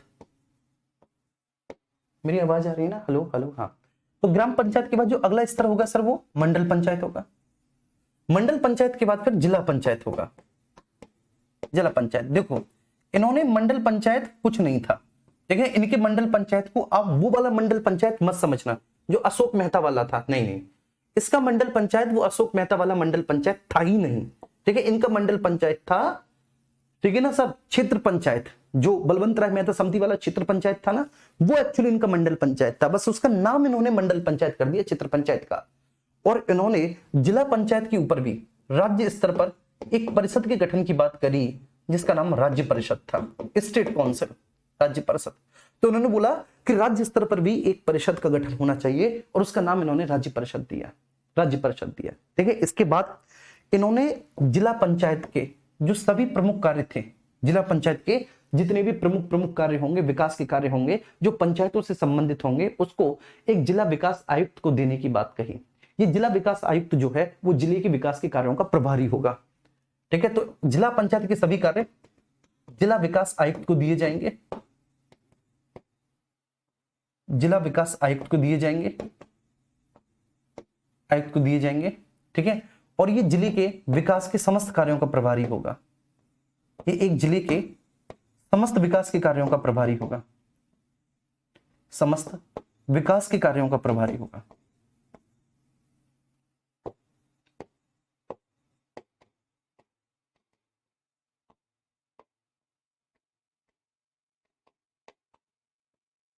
ठीक है, ध्यान रखना। तो एक जिले के समस्त विकास के कार्यों का प्रभारी बच्चे कौन होगा? जिला विकास आयुक्त होगा। ये बात समझ में आ रही है? इसके बाद इन्होंने बोला कि इस संस्थाओं के चुनाव भी होने चाहिए, नियमित चुनाव होने चाहिए, इन संस्थाओं के नियमित चुनाव होने चाहिए, नियमित चुनाव होने चाहिए। इसके लिए एक हमें पृथक निर्वाचन आयोग की आवश्यकता है, मतलब भारत निर्वाचन आयोग से अलग एक अलग निर्वाचन आयोग हो, ठीक, वो इनके चुनाव कराए, एक अलग निर्वाचन आयोग हो जो इनके चुनाव कराए। तो इनके नियमित चुनाव होने चाहिए। इसके बाद इन्होंने पंचायतों में आरक्षण की भी बात कही। उन्होंने बोला इस समिति ने कि पंचायतों में एससी एसटी और ठीक है पिछड़े वर्गों को और खासकर एससी एसटी को आरक्षण होना चाहिए, एससी और एसटी को आरक्षण होना चाहिए, स्पेशली एससी एसटी के आरक्षण की बात कही। इसके बाद पंचायतों को वित्तीय स्थिरता मिलनी चाहिए, फाइनेंशियल स्टेबिलिटी मिलनी चाहिए, वित्तीय स्थिरता, और इसके लिए भी एक पृथक आयोग बनना चाहिए, पृथक आयोग बनना चाहिए। तो ये सारी सिफारिशें जो हैं ये आपकी जीवी की राव समिति की थी। उम्मीद करता हूं ये सारी की सारी सिफारिशें आपको बहुत अच्छे से क्लियर हो गई होंगी। जीवी की राव समिति, प्रमुख बात यह है कि जीवी की राव समिति एक 4 स्तरीय पंचायती राज संस्थाओं के गठन की बात करती है कि भाई पंचायती राज संस्थाएं 4 स्तरीय होनी चाहिए। ग्राम पंचायत सबसे निचले स्तर पर, मंडल पंचायत क्षेत्र पंचायत जैसी है, ठीक, ब्लॉक स्तर पर, देखिए बलवंत राय मेहता समिति वाली। फिर एक जिला पंचायत जिसके सभी कार्य जिला विकास आयुक्त को सौंप दिए जाए, ये जिले के समस्त विकास के कार्यों का प्रभारी हो। और फिर राज्य परिषद हो, क्या हो बेटा? राज्य परिषद हो। ठीक है जी, ये बात क्लियर हुई। इसके बाद फिर नेक्स्ट 1986 में अगली समिति बनती है जिसका नाम होता है लक्ष्मीमल सिंघवी समिति। इसको LM सिंघवी समिति कहेंगे, LM सिंघवी समिति, LM सिंघवी समिति मतलब बोले तो सर लक्ष्मीमल सिंघवी समिति, सिंघवी समिति 1986 में ये समिति फॉर्म होती है। इस समिति की बेटा देखिए एक ऐसी विशेषता है जो एग्जाम में बहुत पूछी जाती है, मतलब एक खासियत है इस समिति के पास जो पूछी जाती है प्रत्येक प्रकार के एग्जाम में। सबसे पहले ये वो समिति है जिसने कहा कि ऐसे करने से कुछ भी नहीं होने वाला। ठीक है, हम जो बोल रहे हैं ना कि पंचायतों में इतना स्तर होना चाहिए, ये स्तर होना चाहिए, वो स्तर होना चाहिए, पंचायतों के लिए निर्वाचन आयोग होना चाहिए, इससे कुछ नहीं होने वाला। ठीक है, सबसे पहले अगर जरूरत है तो वो ये कि हम पंचायतों को संवैधानिक दर्जा दें। बात समझ में आ रही है? तो पंचायतों को संवैधानिक दर्जा देने की आवश्यकता है। जी हाँ बेटा, है ना? तो ध्यान रखना इस समिति की सबसे पहली सिफारिश ये थी कि पंचायतों को संवैधानिक दर्जा देने की आवश्यकता है और पंचायतों से संबंधित मामलों को हल करने के लिए एक जुडिशियल अथॉरिटी भी होनी चाहिए राज्य स्तर पर। ठीक है, एक न्यायाधिकरण, एक न्याय प्राधिकरण होना चाहिए। जुडिशियल अथॉरिटी का मतलब न्याय प्राधिकरण हुआ। तो मतलब ये समिति क्या बोलती है? सबसे पहले ठीक है ना, अगर आपसे पूछा जाए कि वो कौन सी समिति है जिसने पंचायतों को संवैधानिक दर्जा देने की बात कही, तो अगर आपसे कभी भी पूछा जाए कि साहब वो आखिर कौन सी समिति है जिसने सबसे पहले पंचायतों को संवैधानिक दर्जा देने की बात कही वो यही है, लक्ष्मीमल सिंघवी समिति। आप इंपोर्टेंट क्लिक करेंगे, किसने पंचायतों को संवैधानिक दर्जा देने की बात कही। ठीक है जी, तो इंपोर्टेंट क्लिक करेंगे क्या भैया जी, कि इसने पंचायतों को संवैधानिक दर्जा देने की बात कही। इसने पंचायतों को संवैधानिक दर्जा देने की बात कही।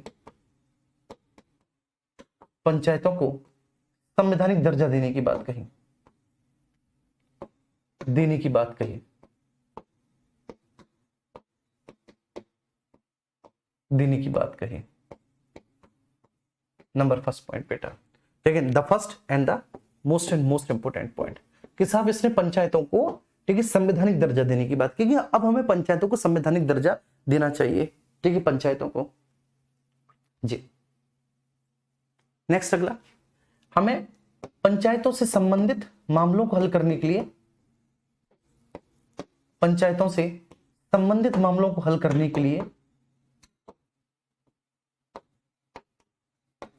मामलों को हल करने के लिए, हल करने के लिए एक राज्य स्तर पर संस्था होनी चाहिए। करने के लिए राज्य स्तर पर एक संस्था होनी चाहिए, राज्य स्तर पर संस्था होनी चाहिए जो पंचायतों से संबंधित मामलों को हल करे। ठीक है, और पंचायतों से संबंधित मामलों को हल करने के लिए जो राज्य स्तर पर संस्था होगी बेटा, ठीक है, वो बेसिकली एक न्यायिक प्राधिकरण होगी, एक जुडिशियल अथॉरिटी होगी। न्यायिक प्राधिकरण, जुडिशियल अथॉरिटी, एक न्यायिक प्राधिकरण होगी, एक जुडिशियल अथॉरिटी होगी, न्यायिक प्राधिकरण। ठीक है, हाँ। अब कभी कभी पूछा जाता है कि वो कौन सी संस्था है जिसने, ठीक है ना, 3 से 4 गांव पर एक न्याय पंचायत के गठन की बात करी। अगर ये आपसे पूछे कि साहब वो आखिर कौन सी ऐसी संस्था है जो कहती है कि 3 से 4 गांव पर एक न्याय पंचायत होनी चाहिए बेटा, तो 3 से 4 गांव पर एक न्याय पंचायत होनी चाहिए, उसकी बात करने वाली अशोक मेहता समिति है। ठीक है, मैं अशोक मेहता समिति में लिख देता हूं, कहां है अशोक मेहता, जिसने 3 से 4 गांव पर एक न्याय पंचायत की बात कही थी। ठीक है, मुझे याद आ गया, गांव पर एक न्याय पंचायत होनी चाहिए, न्याय पंचायत। तो 3 से 4 गांव पर एक न्याय पंचायत हो, इसकी बात इसी ने कही। और न्याय पंचायत के पास बेटा कुछ अधिकार होने चाहिए, ठीक है, जिससे कि वो जो है ना दीवानी और फौजदारी मामलों को बहुत अच्छे से टैकल कर सके। ठीक है साहब, तो इसने बोला, इसके बाद इसने वही बात बोली कि एक राज्य निर्वाचन आयोग हो, राज्य निर्वाचन आयोग हो जो पंचायतों के नियमित चुनाव कराए, जो पंचायतों के निर्वाचन चुनाव कराए, लेकिन नियमित चुनाव कराए। एक राज्य वित्त आयोग हो जिसकी सिफारिशों पर पंचायतों को, ठीक है, वित्तीय स्थिरता प्राप्त हो। और साथ ही साथ इसने, ठीक है ना, आरक्षण की भी बात कही, इसने पंचायतों में आरक्षण की भी बात कही।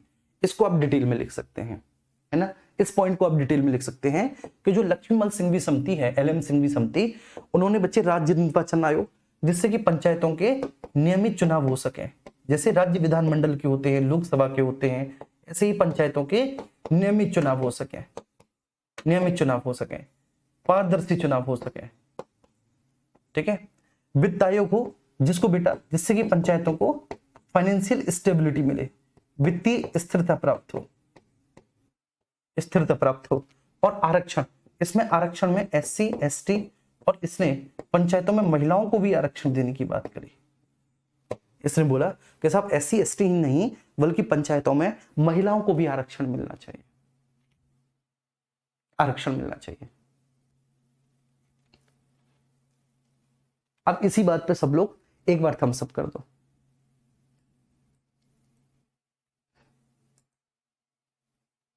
ठीक है, तभी आगे बढ़ूंगा। एक बार कर दो थम्स अप कि यहां से बहुत अच्छे से समझ में आ गया। ठीक है, अब एक लास्ट पी की थुंगन समिति बची है, उसी को देखना है।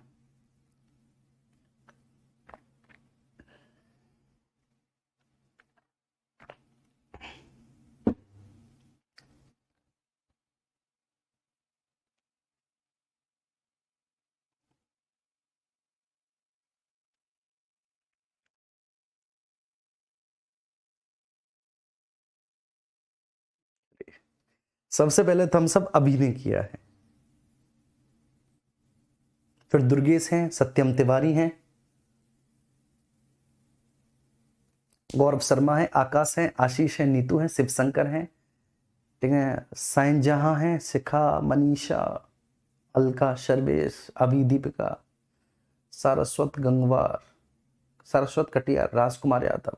चलिए बहुत सारे बच्चे हैं।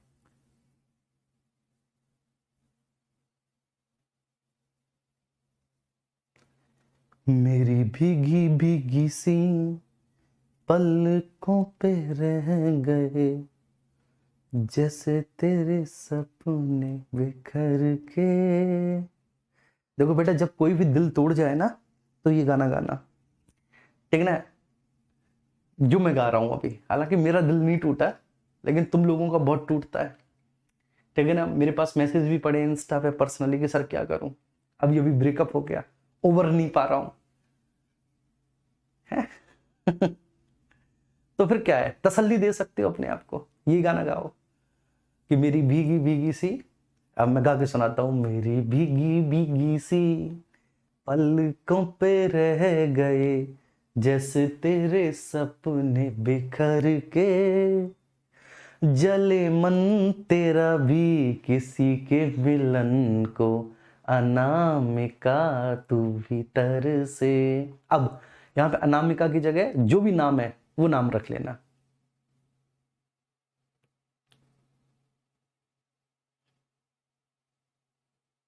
क्या बात है, मतलब बच्चे बोले सर आप समझाने में कोई कसर नहीं छोड़ते। कभी नहीं छोड़ता मैं समझाने में कोई कसर, ठीक है। और मैं दावे के साथ बोलता हूं कि अगर आप, ठीक है, बहुत अच्छे से क्लास देख रहे हो ना, ठीक है, ये ऑनलाइन क्लास है, अगर ऑफलाइन होती ना, तो ऑफलाइन तो ऐसी क्लास होती है मेरी कि बच्चा कॉपी पेन लेकर नहीं आता था जब मैं पढ़ाता था ऑफलाइन। तो ये मेरी क्लास की खासियत थी, ये फेमस थी ये बात कि अगर उनकी क्लास में जा रहे हो कॉपी पेन लेके ही मत जाओ, कुछ ठीक है लिखाते ही नहीं है, क्लास के क्लास में याद करवा के भेज देते हैं, है ना। तो बच्चे क्या करते थे, रिकॉर्डिंग चला लेते थे। मेरे जहां पे मैं बोलता था तो माइक के पास में अपने फोन को रिकॉर्ड करके रख देते थे, रिकॉर्डिंग चलती थी बच्चों की, बस इतना चलता था और वाकई का मजे से एंजॉय करते थे क्लास को, है ना। तो कोई बात नहीं, अब ऑनलाइन है तो अब लिख के बता देते हैं सारी चीजों को। तो एलएम सिंघवी समिति आ गई। अब इसके बाद फिर नेक्स्ट पी के आएंगे, ठीक है। आपने सुना है ना पी के है क्या, तो पी के थुंगन साहब आएंगे, पी के थुंगन समिति, थुंगन समिति, ठीक है, 1988 पी के थुंगन समिति। तो आइए पी के थुंगन समिति के बारे में चर्चा करते हैं।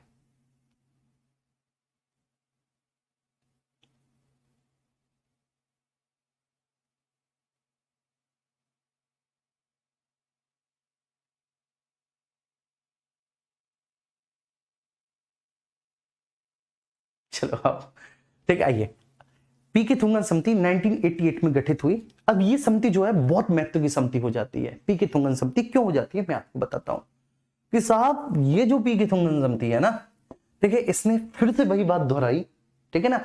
ये 1988 में गठित की गई थी सरकार के द्वारा कि हम पंचायतों को किस प्रकार से भारत में स्थायित्व प्रदान कर सकते हैं, हम भारत में किस तरह से पंचायती राज व्यवस्था को स्थापित करके, ठीक है ना, उसको आधार पर स्थानीय स्वशासन को एस्टेब्लिश कर सकते हैं। तो पी के थुंगन समिति 1988 में गठित हुई। अब ये जो पी के थुंगन समिति थी, ये पी के साहब थे, ठीक है, जिनकी अध्यक्षता में समिति गठित हुई।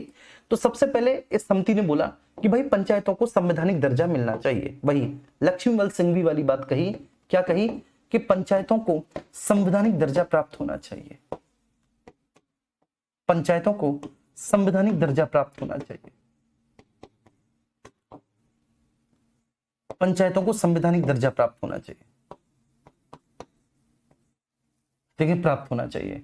तो सब सबसे पहले पंचायतों को संवैधानिक दर्जा दो, ठीक है। इसके बाद तो उसने वही बातें कही, क्या सर, पंचायतों के लिए एक अलग से राज्य निर्वाचन आयोग हो, इसने स्ट्रिक्टली बोला अलग से एक राज्य निर्वाचन आयोग हो, ठीक है। पंचायतों के लिए अलग से एक राज्य वित्त आयोग हो, राज्य वित्त आयोग हो, ठीक है ना। पंचायतों में आरक्षण की व्यवस्था हो, आरक्षण की व्यवस्था हो पंचायतों में, ठीक है सर। तो पंचायतों में क्या हो बेटा, पंचायतों में आरक्षण की व्यवस्था हो, पंचायतों को संवैधानिक दर्जा मिले, पंचायतों के लिए एक पृथक ठीक है सर, राज्य निर्वाचन आयोग, राज्य वित्त आयोग हो। ठीक है, राज्य निर्वाचन आयोग और राज्य वित्त आयोग की संरचना केंद्र की समान होगी। ठीक है, इनकी संरचना बेसिकली, ठीक है ना, केंद्र की समान होगी, केंद्र के समान, ठीक है, शक्तिशाली बनाए जाएंगे। इस बात की इन्होंने सिफारिश की थी कि इनको हम केंद्र के समान पावरफुल बनाएंगे, ऐसे ढीले ढाले नहीं बनाएंगे। पता पड़े कि बन गई संस्था, बन जाने के बाद इनका अपना कोई महत्व नहीं है। ठीक, बन गई और बन जाने के बाद इनका कोई अपना महत्व है ही नहीं। ठीक है, ध्यान रखना। तो ऐसा नहीं होगा, इनको केंद्र के समान पावरफुल, केंद्र के समान इनको शक्तिशाली बनाया जाएगा। ठीक है जी, इनको भैया जी किसके, केंद्र के समान शक्तिशाली बनाया जाएगा, केंद्र के समान इनको पावरफुल बनाया जाएगा, शक्तिशाली बनाया जाएगा। ठीक है, तो ये जो संस्था होंगी स्पेशली, और इन्होंने ये बोला कि जो पंचायत व्यवस्था होगी, ठीक है, ये बहुत इंपॉर्टेंट है ये प्रावधान। तो इन साहब ने बोला कि जो पंचायत व्यवस्था होगी ना, जो पंचायती राज व्यवस्था होगी, ठीक है, उसके कुछ प्रावधान ऐसे होंगे, सम प्रोविजंस, कुछ प्रावधान ऐसे होंगे जो अनिवार्य प्रावधान होंगे, अनिवार्य प्रावधान होंगे, अनिवार्य प्रोविजंस होंगे, अनिवार्य प्रावधान होंगे। ठीक है ना, तो सभी राज्यों को उसी के आधार पर, ठीक है, पंचायतों का गठन करना है। कुछ प्रावधान अनिवार्य प्रावधान होंगे मेरे प्यारे बाबू, कुछ प्रावधान कैसे होंगे, तो कुछ प्रावधान अनिवार्य प्रावधान होंगे। ठीक है, उन्हीं के आधार पर, ठीक है, इन्हें पंचायतों का गठन करना है। उन्हीं प्रावधानों को ध्यान में रखते हुए पंचायतों का गठन करना है। मैं आपको बताऊंगा, जब मैं पंचायतों का वास्तविक स्वरूप पढ़ाऊंगा तब मैं बताऊंगा कि वो कौन कौन से ऐसे प्रावधान हैं जो सभी राज्यों में कॉमन है, ठीक है, जिनके आधार पर पंचायतों का गठन होगा। कुछ प्रावधान ऐसे, और कुछ प्रावधान ऐसे होंगे बच्चे जो ऐच्छिक प्रावधान होंगे, कि राज्य सरकार जो है अपने आधार पर उनमें संशोधन कर सकती है। तो कुछ प्रावधान ऐच्छिक होंगे जिनमें राज्य सरकार अपने आधार पर बेटा कोई ना कोई संशोधन कर सकती है, लेकिन कुछ प्रावधान कैसे होंगे, अनिवार्य होंगे, कि सभी राज्यों को फॉलो करना पड़ेगा। ठीक है, मैंडेटरी है, मैं लिख देता हूं, मैंडेटरी है, मैंडेटरी है, मैंडेटरी है सर, सभी को फॉलो करना पड़ेगा, मम्मी कसम। ठीक है, नहीं तो फिर काहे बात का संवैधानिक आधार। तभी तो पंचायतों को संवैधानिक दर्जा दिया गया, जिससे कि अगर पंचायतों को संवैधानिक दर्जा मिले तो उसके कुछ प्रोविजंस ऐसे होने चाहिए कि सभी राज्यों को वो फॉलो करने पड़े। ये सारी बातें हो गई। अब उस समय राजीव गांधी जी सरकार में थे। ठीक है, राजीव गांधी जी को एक दिशा निर्देश मिल चुका था। ठीक है, आइए, राजीव गांधी जी को दिशा निर्देश मिल चुका था।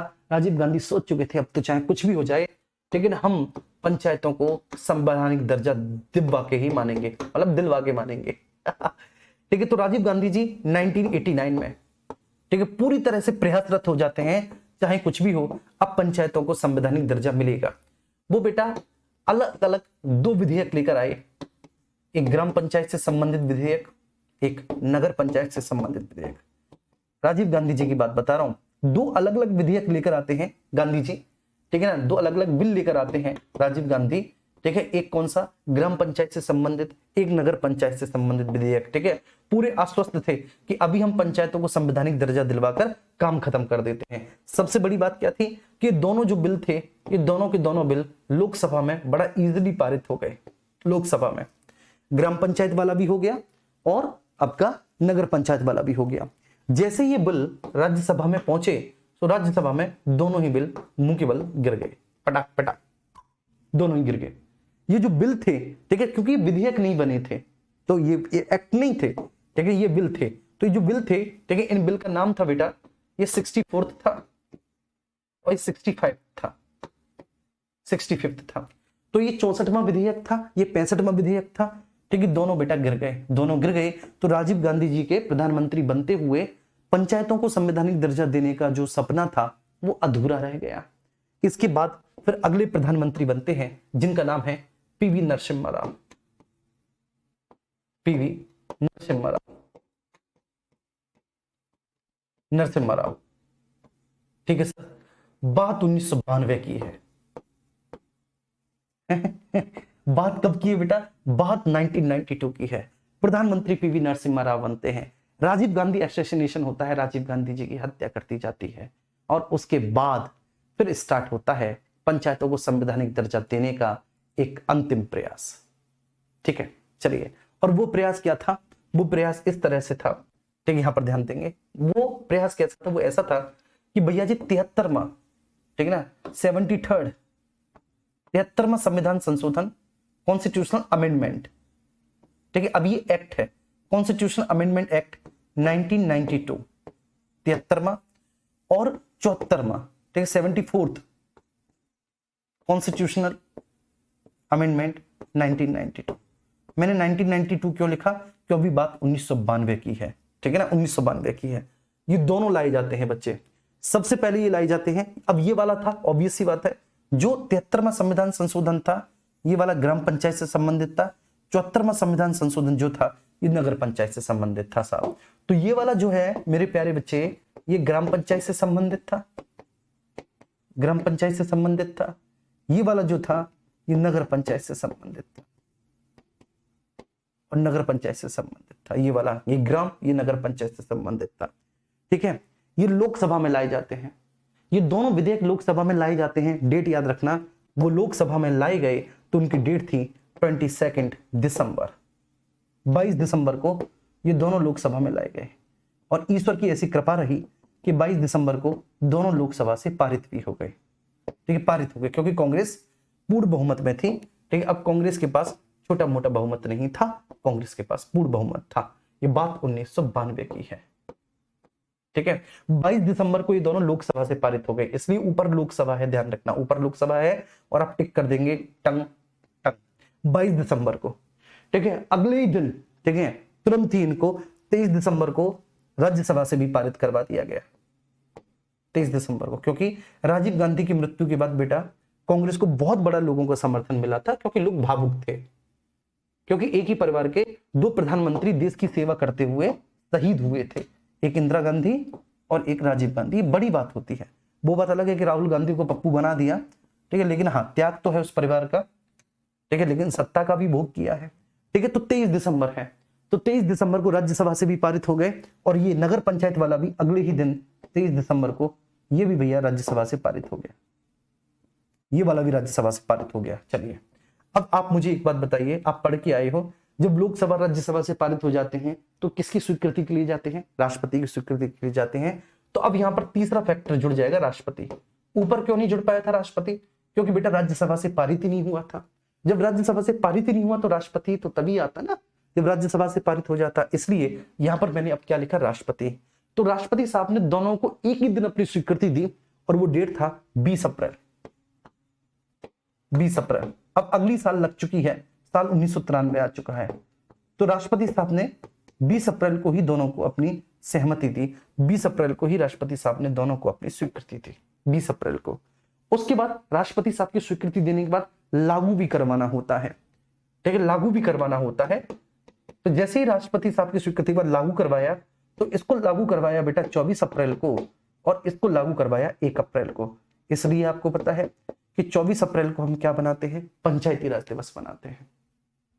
आपको पता है, डेट्स वाई, क्योंकि जो ग्राम पंचायत अधिनियम है आपका 73वां संविधान संशोधन, ये 24 अप्रैल को लागू हुआ, इसलिए हम 24 अप्रैल को प्रतिवर्ष पंचायती राज दिवस मनाते हैं। मैं इसको थोड़ा सा छोटा कर सकता हूं और लिख सकता हूं मेरे प्यारे बच्चे, ठीक है, 24 अप्रैल को हम क्या मनाते हैं, पंचायती राज दिवस मनाते हैं। थोड़ा सा नीचे आओगा वो, 24 अप्रैल को हम क्या मनाते हैं, 24 अप्रैल, माफ कीजिएगा, पंचायती राज दिवस मनाते हैं, पंचायती राज दिवस, राज दिवस। कोई मुझे ये बताएगा कि हमने मनाना कब से स्टार्ट किया है? 24 अप्रैल को, प्रत्येक 24 अप्रैल को पंचायती राज दिवस सा भी हमने मनाना कब से स्टार्ट किया है, कौन सी साल से स्टार्ट किया है? क्या हम इसको 1993 से ही मनाते हुए, सॉरी 1994 से ही मनाते हुए आ रहे हैं, या हमने बाद में कभी मनाना स्टार्ट किया जब हमारी आंखें खुली कि नहीं चलो मना लेते हैं? बताइएगा।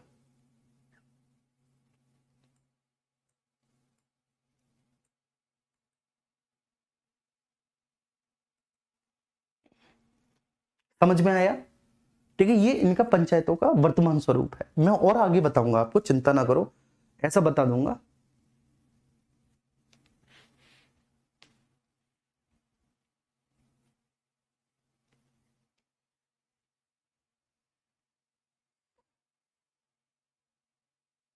एक अप्रैल या 1 मई मतलब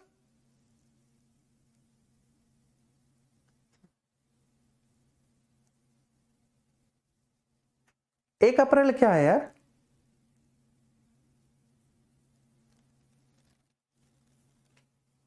1 अप्रैल क्या है, ठीक है ना। 22 दिसंबर को लोकसभा से हो गए, 23 दिसंबर को राज्यसभा से, 20 अप्रैल को राष्ट्रपति ने दोनों को स्वीकृति दी थी, और ठीक है ना ये वाला लागू हुआ 24 अप्रैल को, ओ सॉरी 1 जून को, सॉरी 1 जून को, सॉरी 1 जून, सॉरी 1 जून को, माफ करना बेटा, 1 जून को, 1 जून को लागू हुआ नगर पंचायत वाला, 1 जून को।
चलिए, हाँ जी, बहुत अच्छे।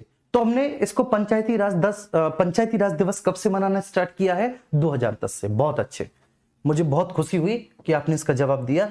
हम प्रत्येक 24 अप्रैल को पंचायती राज दिवस 2010 से मना रहे हैं, 2010 से सेलिब्रेट कर रहे हैं, ये बहुत अच्छी बात कही, ये मेरे दिल को लग गई। चलिए ठीक है,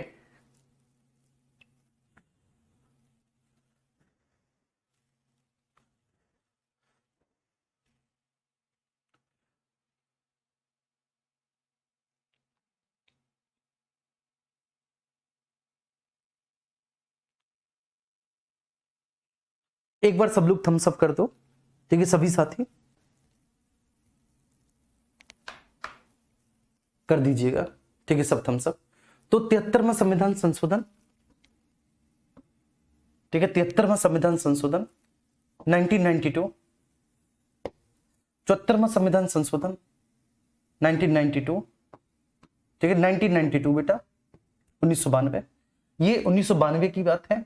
अब 1992 के बाद ये 93 लग गया, ठीक है। ये 24 अप्रैल 1993 को लागू हुआ, ये 1 जून 1993 को लागू हुआ, नगर पंचायत वाला।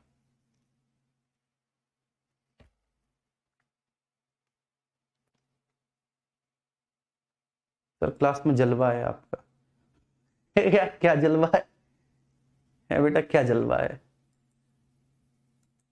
कुछ नहीं है, चलो आइए, ठीक है। अब हम चलते हैं इनके वर्तमान स्वरूप को लेकर, ठीक है, वर्तमान स्वरूप के बारे में बात करेंगे। और ठीक है, अब जो आगे आने वाली क्लास होगी, ठीक है, इस क्लास पर आप अपना सब कुछ झोंक देंगे, ठीक है ना, बहुत अच्छे से आप इस क्लास को फॉलो करेंगे। जो अब मैं समझाने जा रहा हूं, ठीक है, इसको अक्षर से आप फॉलो करेंगे प्लीज, ठीक है, सब लोग, ठीक है, जो मैं बता रहा हूं। आइए आगे चलते हैं, ठीक है। तो पंचायतों के वर्तमान स्वरूप के बारे में चर्चा करते हैं हम लोग। पंचायतों का वर्तमान स्वरूप, देखो एक बात मैं आपको बताऊं, पंचायतों में मैं बहुत बता सकता हूं, इतना बता सकता हूं पंचायतों में कि मैं पंचायत एक अलग, ठीक है ना, पंचायत एक अलग सब्जेक्ट पढ़ा रहा हूं मैं, 65 नंबर का सब्जेक्ट है बीपीओ में, ठीक है ना, ग्राम पंचायत अधिकारी में। तो मुझे तो पता है पंचायत ठीक कितना मैं बता सकता हूं, लेकिन मैं केवल जो आपके एग्जाम के पॉइंट ऑफ व्यू से महत्वपूर्ण है उसी को बताऊंगा। पंचायतों के वर्तमान स्वरूप में आप लोग यहां पर आएंगे। देखो सबसे पहले मैं ग्राम पंचायत के बारे में बात करूंगा, प्लीज आप लोग यहां पर देखिएगा, ग्राम पंचायत के बारे में मैं चर्चा करूंगा। ग्राम पंचायत को 73वें संविधान संशोधन के द्वारा, किसके द्वारा बाबू, 73वें संविधान संशोधन के द्वारा, संविधान संशोधन, ठीक है, 1992 93 के द्वारा ग्राम पंचायत को, ठीक है, बेसिकली संवैधानिक दर्जा दिया गया या स्थापित किया गया। ग्राम पंचायत को बेटा कहां पर स्थापित किया गया, तो ग्राम पंचायत को स्थापित किया गया भारतीय संविधान के भाग 9 में, है ना जी। ग्राम पंचायत को कहां पर स्थापित किया गया बाबू?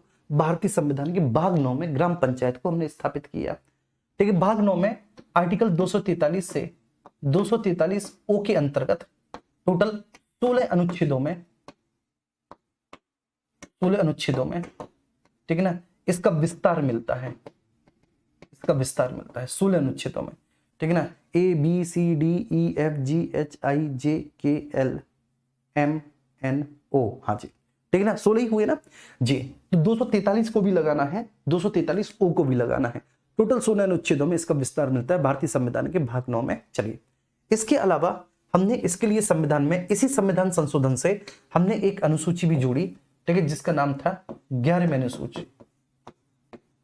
11वीं अनुसूची, हमने एक अनुसूची भी जोड़ी, 11वीं अनुसूची, ठीक है भैया जी। इसी 73वें संविधान संशोधन के आधार पर हमने 11वीं अनुसूची को जोड़ा। बाबू बोलो ना यार, किसको? 11वीं अनुसूची को। इस 11वीं अनुसूची में ग्राम पंचायत के 29 कार्यों का उल्लेख किया गया। ग्राम पंचायतों के 29 कार्यों का उल्लेख किया गया। कितने कार्यों का बेटा? 29 कार्यों का उल्लेख किया गया।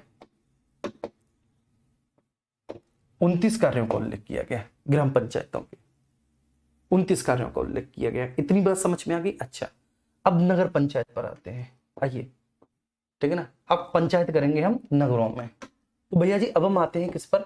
नगर पंचायत पर। नगर पंचायत पर आते हैं। नगर पंचायत हमने 74वें संविधान संशोधन से जोड़ी। संविधान संशोधन, संशोधन के आधार पर हमने नगर पंचायत जोड़ी, ठीक है, वही 1992-93 नगर पंचायत जोड़ी, ठीक है। अब इसके लिए हमने संविधान में एक अलग से भाग जोड़ा, ठीक है, जिसका नाम था भाग 9 का। भाग 9 का, है ना, एक अलग से भाग जोड़ा, भाग 9 का। और ये जो भाग 9 का है भैया, ये आर्टिकल 243 पी से जेड जी तक है, जेड जी तक। टोटल 18 अनुच्छेद होते हैं, गिन लेना बेटा, पी से जेड जी तक टोटल कितने होते हैं? 18 अनुच्छेदों में इसके विस्तार के बारे में, इसके कार्यों के बारे में बात कही गई है। टोटल 18 अनुच्छेदों में, ठीक है, ये बात तो समझ में आ गई होगी। टोटल 18 अनुच्छेदों में इसके कार्य एवं विस्तार के बारे में चर्चा की गई है। अब इसके लिए हमने एक अलग अनुसूची जोड़ी, 12वीं अनुसूची नगर पंचायत के लिए। तो नगर पंचायत के लिए बाबू हमने 12वीं अनुसूची जोड़ी। ये 12वीं अनुसूची नगर पंचायत के लिए थी। इसमें नगर पंचायत के 18 ही कार्यों का उल्लेख किया गया है। 18 कार्यों का उल्लेख किया गया है, उल्लेख किया गया है। इसमें ग्राम पंचायत के 19, तो वहीं इसमें, ठीक है, 18 कार्यों का उल्लेख किया गया है। 18 कार्यों का उल्लेख किया गया है नगर पंचायत की। उम्मीद करता हूं कि ये बात सबकी समझ में आ गई होगी। आराम से 1 मिनट में देख लो खूब, ठीक है ना, जी भर के देख लो।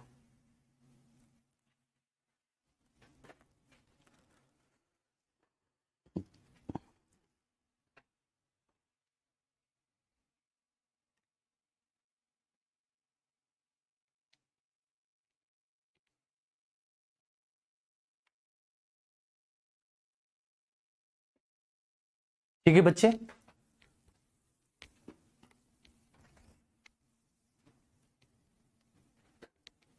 आराम से देखो, अच्छे से देखो, बढ़िया से देखो। अब नेक्स्ट आगे बढ़ते हैं, ठीक है, ठीक है ना, आगे प्रोसीड करते हैं हम लोग और इधर समझते हैं चीजों को, ठीक है। आगे आके देखिए, अब सबसे पहले ग्राम पंचायत की संरचना आप देखो। ग्राम पंचायत की संरचना आप देखो, मैं आपको समझाता हूं ग्राम पंचायत की संरचना को, the structure of gram panchayat मैं आपको बताता हूं। तो देखो, ग्राम पंचायत की संरचना में बेटा, ग्राम स्तर पर कौन है? ग्राम स्तर पर ग्राम पंचायत है। ग्राम स्तर पर कौन है बाबू? तो ग्राम स्तर पर ग्राम पंचायत है। बोलो है कि नहीं? बिल्कुल है साहब। गांव के स्तर पर ग्राम पंचायत है, ग्राम स्तर पर ग्राम पंचायत है। इसके बाद, ठीक है ना, ब्लॉक, जो विकास खंड होता है, ब्लॉक को बेसिकली हम क्या बोलते हैं? विकास खंड बोलते हैं, ये ध्यान रखना, विकास खंड। तो विकास खंड के स्तर पर एक क्षेत्र पंचायत है। विकास खंड के स्तर पर क्या है सर? विकास खंड के स्तर पर एक क्षेत्र पंचायत है। विकास खंड के स्तर पर, ठीक है। और नेक्स्ट आगे चलते हैं, जिला स्तर। जिला स्तर, जिला स्तर पर एक जिला पंचायत है, जिला पंचायत है, जिला स्तर पर एक जिला पंचायत है, ये ध्यान रखना। तो ग्राम स्तर पर ग्राम पंचायत है, विकास खंड के स्तर पर क्षेत्र पंचायत है, जिला के स्तर पर जिला पंचायत है, इस तरह की व्यवस्था है। अब देखो बेटा, प्रत्येक स्तर पर ध्यान रखना, प्रत्येक स्तर पर क्या होगा ये बात मैं आपको समझा रहा हूं, प्रत्येक स्तर पर। तो यहां पर जब मैं आपको समझाऊं तो सबसे पहले हमको समझना है कि सर ग्राम सभा क्या है। तो ग्राम सभा के बारे में भारतीय संविधान के आर्टिकल 243A में उल्लेख किया गया है ग्राम सभा। ग्राम सभा क्या है 243A में, ठीक है। बस आर्टिकल पे ज्यादा फोकस नहीं करना, कॉन्सेप्ट को लेकर चलना है, कॉन्सेप्ट को समझना है कि आखिर ग्राम सभा क्या है सर, है ना। हमें ये ग्राम सभा समझनी है। ग्राम सभा का मतलब ये होता है बच्चे कि ये कोई ग्राम पंचायत है, सपोज दैट ये कोई ग्राम पंचायत है, ठीक है, मान के चलिए कि साहब ये कोई ग्राम पंचायत है। तो इस ग्राम पंचायत में जितने भी मतदाता हैं, मतदाता मतलब अगर वो मतदाता है तो 18 वर्ष या उससे ऊपर की आयु के हैं, ठीक है ना। अगर वे मतदाता हैं तो इसका सीधा सा मतलब क्या है, तो अगर वे मतदाता है बेटा इसका सीधा सा मतलब है वे 18 वर्ष या उससे ऊपर की आयु के हैं और निर्वाचक नामावली में उनका नाम है। और क्या है सर, निर्वाचक नामावली में उनका नाम है,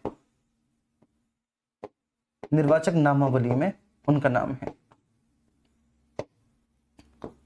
नामावली में उनका नाम है। वोटिंग लिस्ट, निर्वाचक नामावली का मतलब क्या होता है बेटा, वोटिंग लिस्ट मतलब मतदाता सूची, मतदाता सूची, वोटिंग लिस्ट, सूची में उनका नाम है, ठीक है सर। तो ग्राम सभा का मतलब होता है कि किसी भी ग्राम पंचायत में जो मतदाता सूची होती है, किसी भी ग्राम पंचायत में जो मतदाता सूची होती है, उस मतदाता सूची में मतलब निर्वाचक नामावली में, ठीक है ना, जिन जिनके नाम होते हैं वो ग्राम सभा के सदस्य कहलाते हैं। मतलब ये सारे लोग क्या हैं, ये सारे लोग बेटा ग्राम सभा के सदस्य हैं। ये सारे लोग क्या हैं बच्चे, मेरे साथ साथ बोलो, ये सारे लोग क्या हैं बाबू, ये सारे लोग ग्राम सभा के सदस्य हैं, है ना जी। क्या है ये, ग्राम सभा के सदस्य हैं, ये सभी के सभी ग्राम सभा के सदस्य हैं। बस ये बात आपको ध्यान रखनी है, ये सभी ग्राम सभा के सदस्य हैं। कौन से सर, ठीक है ना, जो मतदाता है 18 वर्ष से ऊपर की आयु में है, ठीक है ना, जिनका वहां की ग्राम पंचायत की निर्वाचक नामावली मतदाता सूची में उनका नाम है, ठीक है ना, वो ग्राम सभा के सदस्य हैं। और इन सभी की सम्मिलित संरचना को हम क्या कहेंगे, ग्राम सभा कहेंगे। ये ग्राम सभा कहलाएगी, ये क्या कहलाएगी, ग्राम सभा। ये ध्यान रखना, ये क्या कहलाएगी, ग्राम सभा। तो बस जो भी मतदाता जिनकी आयु 18 वर्ष से या उससे ऊपर की होती है, जिनका निर्वाचक नामावली में नाम होता है, मतलब वह मतदाता होते हैं। मतलब वह कौन होते हैं सर, अगर बोले तो मतदाता होते हैं, वह मतदाता होते हैं, वह मतदाता होते हैं, ठीक है। तो उन सभी की सम्मिलित संरचना को हम क्या कहते हैं, ग्राम सभा कहते हैं। ये बात समझ में आ गई, वो क्या बोले जाएंगे सर, वो ग्राम सभा बोले जाएंगे। उम्मीद करता हूं कि ये बात आपको बहुत अच्छे से समझ में आ गई होगी, है ना, क्लियर है, ग्राम सभा हो गए। चलिए अच्छा, अब ग्राम पंचायत क्या है। तो जो ग्राम पंचायत है ना बाबू, इस ग्राम पंचायत में एक अध्यक्ष होगा, ये ध्यान रखना है। ग्राम पंचायत में एक अध्यक्ष होगा और अन्य सदस्य होंगे, ठीक है जी। बस सिंपल सी बात मैंने बोली है कि जो ग्राम पंचायत होगा, ग्राम पंचायत में बाबू एक तो होगा अध्यक्ष, ग्राम पंचायत में एक तो होगा अध्यक्ष, एक तो कौन होगा, एक तो अध्यक्ष होगा ग्राम पंचायत में और बाकी के अन्य सदस्य होंगे, है ना, सही है। चलिए अब यहाँ पर अध्यक्ष और सदस्य जो है, अध्यक्ष और सदस्य दोनों का, यहाँ पर दोनों का जो चुनाव होगा वह प्रत्यक्ष रूप से होगा। इन दोनों का ही चुनाव बेटा प्रत्यक्ष रूप से होगा। देखो जब प्रत्यक्ष रूप से चुनाव होगा तो इसका मतलब क्या है, इसका मतलब ये है कि जो ग्राम सभा के सदस्य हैं वो इनको वोट करेंगे। ग्राम सभा के सदस्य क्या करेंगे, वोट करेंगे। तो जैसे एक ग्राम पंचायत है, ठीक है, यहां पर देखिएगा एक ग्राम पंचायत है ये, ठीक है ना। इस ग्राम पंचायत को हमने उसकी जनसंख्या के आधार पर कई वार्ड में बांटा है। तो उस ग्राम पंचायत को on the basis of the population, इस ग्राम पंचायत को हमने जनसंख्या के आधार पर कई सारे वार्ड में बांट दिया। उत्तर प्रदेश में अलग व्यवस्था है, अन्य राज्यों में अलग है, ठीक है। अब मैं किसी एक राज्य का हवाला नहीं दूंगा, उत्तर प्रदेश का नाम नहीं लूंगा, क्यों, क्योंकि बेसिकली ठीक है ना, क्योंकि ये जो मसला है ना ये पूरी पंचायती राज व्यवस्था का है। तो यहां पर मैं आपको बस केवल मोटा मोटी बता सकता हूं, केवल उत्तर प्रदेश की जो पूरी व्यवस्था है उसको मैं नहीं समझा सकता। तो जैसे ठीक है ना, मैंने क्या बोला कि ग्राम पंचायत में एक अध्यक्ष होगा और सदस्य होंगे। तो ग्राम पंचायत में जो अध्यक्ष और सदस्य होगा ना बाबू, दोनों अध्यक्ष और सदस्य दोनों का चुनाव प्रत्यक्ष रूप से होगा। तो एक ग्राम पंचायत में अध्यक्ष सदस्य दोनों का चुनाव बेटा प्रत्यक्ष रूप से होगा। कैसे होगा मैं बताता हूं। तो किसी भी ग्राम पंचायत में जितनी भी जनसंख्या है, उस जनसंख्या के आधार पर हम बेसिकली उस ग्राम पंचायत में वार्ड का निर्धारण करते हैं। बेटा किसका? वार्ड का निर्धारण करते हैं। तो जनसंख्या के आधार पर सर हमने क्या किया? जनसंख्या के आधार पर हमने वार्ड का निर्धारण किया, ये ध्यान रखना है। जनसंख्या के आधार पर सर हमने क्या किया है? जनसंख्या के आधार पर हमने वार्ड का निर्धारण किया है, वार्ड का। अब जैसे ये वार्ड संख्या 1 है, ये वार्ड संख्या 2 है, ये वार्ड संख्या 3 है, ये वार्ड संख्या 4 है, ये वार्ड संख्या 5 है, ये वार्ड संख्या 6 है, इस तरह से। ठीक है ना। अब प्रत्येक वार्ड से बेटा कई सारे उम्मीदवार खड़े होंगे। ठीक है ना। इस वार्ड से 2 उम्मीदवार खड़े हुए, मान के चलिए। इस वार्ड से केवल एक ही उम्मीदवार खड़ा हुआ, इस वार्ड से भी 2 उम्मीदवार खड़े हुए, इस वार्ड से भी 2 उम्मीदवार खड़े हुए। ठीक है। इस वार्ड से केवल एक उम्मीदवार खड़ा हुआ और इस वार्ड से मान के चलिए 3 उम्मीदवार खड़े हो गए, 3 उम्मीदवार खड़े हो गए। ठीक है सर। तो जो ग्राम सभा के सदस्य हैं वो 2 वोट एक साथ करेंगे। ग्राम सभा के सदस्य जब वोट करने जाएंगे बेटा, ये बात ध्यान रखना, जब ग्राम सभा के सदस्य वोट करने जाएंगे तो वो क्या करेंगे? ठीक है, उनको 2 बैलेट पेपर मिलेंगे, उनको 2 मतपत्र मिलेंगे सबसे पहले। ठीक है, ध्यान रखना। तो जब वो वोट करने जाएंगे, क्योंकि वही तो वोटर हैं, ठीक है, जो ग्राम सभा के सदस्य हैं वही तो एक्चुअली वोटर हैं, जो ग्राम सभा के सदस्य हैं वो वोटर हैं। और जब वो वोट करने के लिए जाएंगे, मत देने के लिए जाएंगे, तो उनको 2 प्रकार के मतपत्र मिलेंगे। उनको एक मतपत्र मिलेगा, वह जिस भी वार्ड के हैं उस वार्ड के सदस्य को वोट करें, वो जिस भी वार्ड के हैं, ठीक है, संबंधित वार्ड के किसी एक सदस्य को वो वोट करेंगे। और दूसरा बेटा वह, ठीक है, प्रधान के लिए वोट करेंगे, बात समझ में आ रही है? तो ग्राम सभा के सदस्य वोट करने जाएंगे, उनको 2 तरह के बैलेट पेपर मिलेंगे, 2 मतपत्र मिलेंगे। उनको जो एक मतपत्र मिलेगा बेटा, पहला वाला, ठीक है ना, वो उन्हीं के वार्ड का होगा कि वो किस वार्ड से आते हैं। तो उस वार्ड में अगर कोई 2 व्यक्ति खड़ा है, ठीक है, तो एक खड़ा है तो वो जीत गया, एक खड़ा है तो उसका कोई प्रतिद्वंदी नहीं है तो वो जीत गया। लेकिन अगर 2 खड़े हैं, 2 सदस्य खड़े हैं, तो फिर वो वहां पर क्या करेंगे? तो 2 सदस्यों के खड़े होने की स्थिति में आपको पता है बेटा, ठीक है, जिसको भी सबसे ज्यादा वोट मिलेंगे वो जीत जाएगा। और साथ ही साथ वो 2 बार वोट करेंगे, एक मोहर लगाएंगे वो सदस्य के लिए, एक मोहर लगाएंगे वो जिसको प्रधान चुनना चाहते हैं। तो एक मोहर सदस्य के लिए, दूसरी मोहर जिसको वह प्रधान चुनना चाहते हैं बेटा उसके लिए। क्लियर है? ये बात समझ में आई? तो अध्यक्ष और सदस्य दोनों का जो चुनाव होगा, दोनों का चुनाव प्रत्यक्ष रूप से होगा। ये मेरा मतलब था बताने का। अध्यक्ष और सदस्य जो दोनों का चुनाव होगा, दोनों का चुनाव कैसा होगा? अध्यक्ष और सदस्य साहब दोनों का चुनाव प्रत्यक्ष रूप से होगा, दोनों का चुनाव प्रत्यक्ष रूप से होगा ग्राम पंचायत का। ठीक है, क्लियर है? अब हम आ जाते हैं क्षेत्र पंचायत। क्षेत्र पंचायत पे आइए। क्षेत्र पंचायत में भी एक अध्यक्ष होगा। अच्छा, ग्राम पंचायत के अध्यक्ष को हम प्रधान कहते हैं। ठीक है, ध्यान रखना। उत्तर प्रदेश में प्रधान कहते हैं, कहीं सरपंच कहेंगे, कहीं कुछ और कहेंगे, कहीं केवल अध्यक्ष ही कहेंगे, कहीं कुछ और कहेंगे। ठीक है, तो इसको प्रधान या सरपंच कहते हैं। चलिए अब हम आ जाते हैं क्षेत्र पंचायत। तो क्षेत्र पंचायत में भी एक अध्यक्ष है, एक अध्यक्ष है क्षेत्र पंचायत में, और कई सारे सदस्य हैं, कई सारे सदस्य हैं क्षेत्र पंचायत में, एक अध्यक्ष सदस्य हैं। ठीक है, तो हमने क्या किया है, ये बात ध्यान रखना, हमने क्या किया है। तो जैसे यह एक क्षेत्र पंचायत है, क्षेत्र पंचायत का आकार जो होगा बड़ा होगा बेटा, ये एक क्षेत्र पंचायत है। तो हमने एक क्षेत्र पंचायत को उस जनसंख्या के आधार पर कई वार्ड में बांट दिया। ठीक है, एक क्षेत्र पंचायत को उसकी जनसंख्या के आधार पर, on the basis of the population, हमने कई सारे वार्ड्स में बांट दिया, वार्ड्स में बांट दिया। बात समझ पा रही है? एक क्षेत्र पंचायत को उसकी जनसंख्या के आधार पर साहब हमने कई सारे वार्ड्स में बांट दिया। अब जैसे मान के चलिए, यहां पर मैं बताता हूं कितने वार्ड्स में बांटा हमने, कितने वार्ड्स में बांटा। ठीक है ना, ये वार्ड ए है, ठीक है ना, ये वार्ड बी है, ये वार्ड सी है, ये वार्ड डी है, ये वार्ड ई है, ये वार्ड एफ है, जी, एच, आई, जे, के, एल, एम, ऐसे करके बेटा। ठीक है, तो हमने एक क्षेत्र पंचायत को उसकी जनसंख्या के आधार पर कई सारे वार्ड्स में बांट दिया।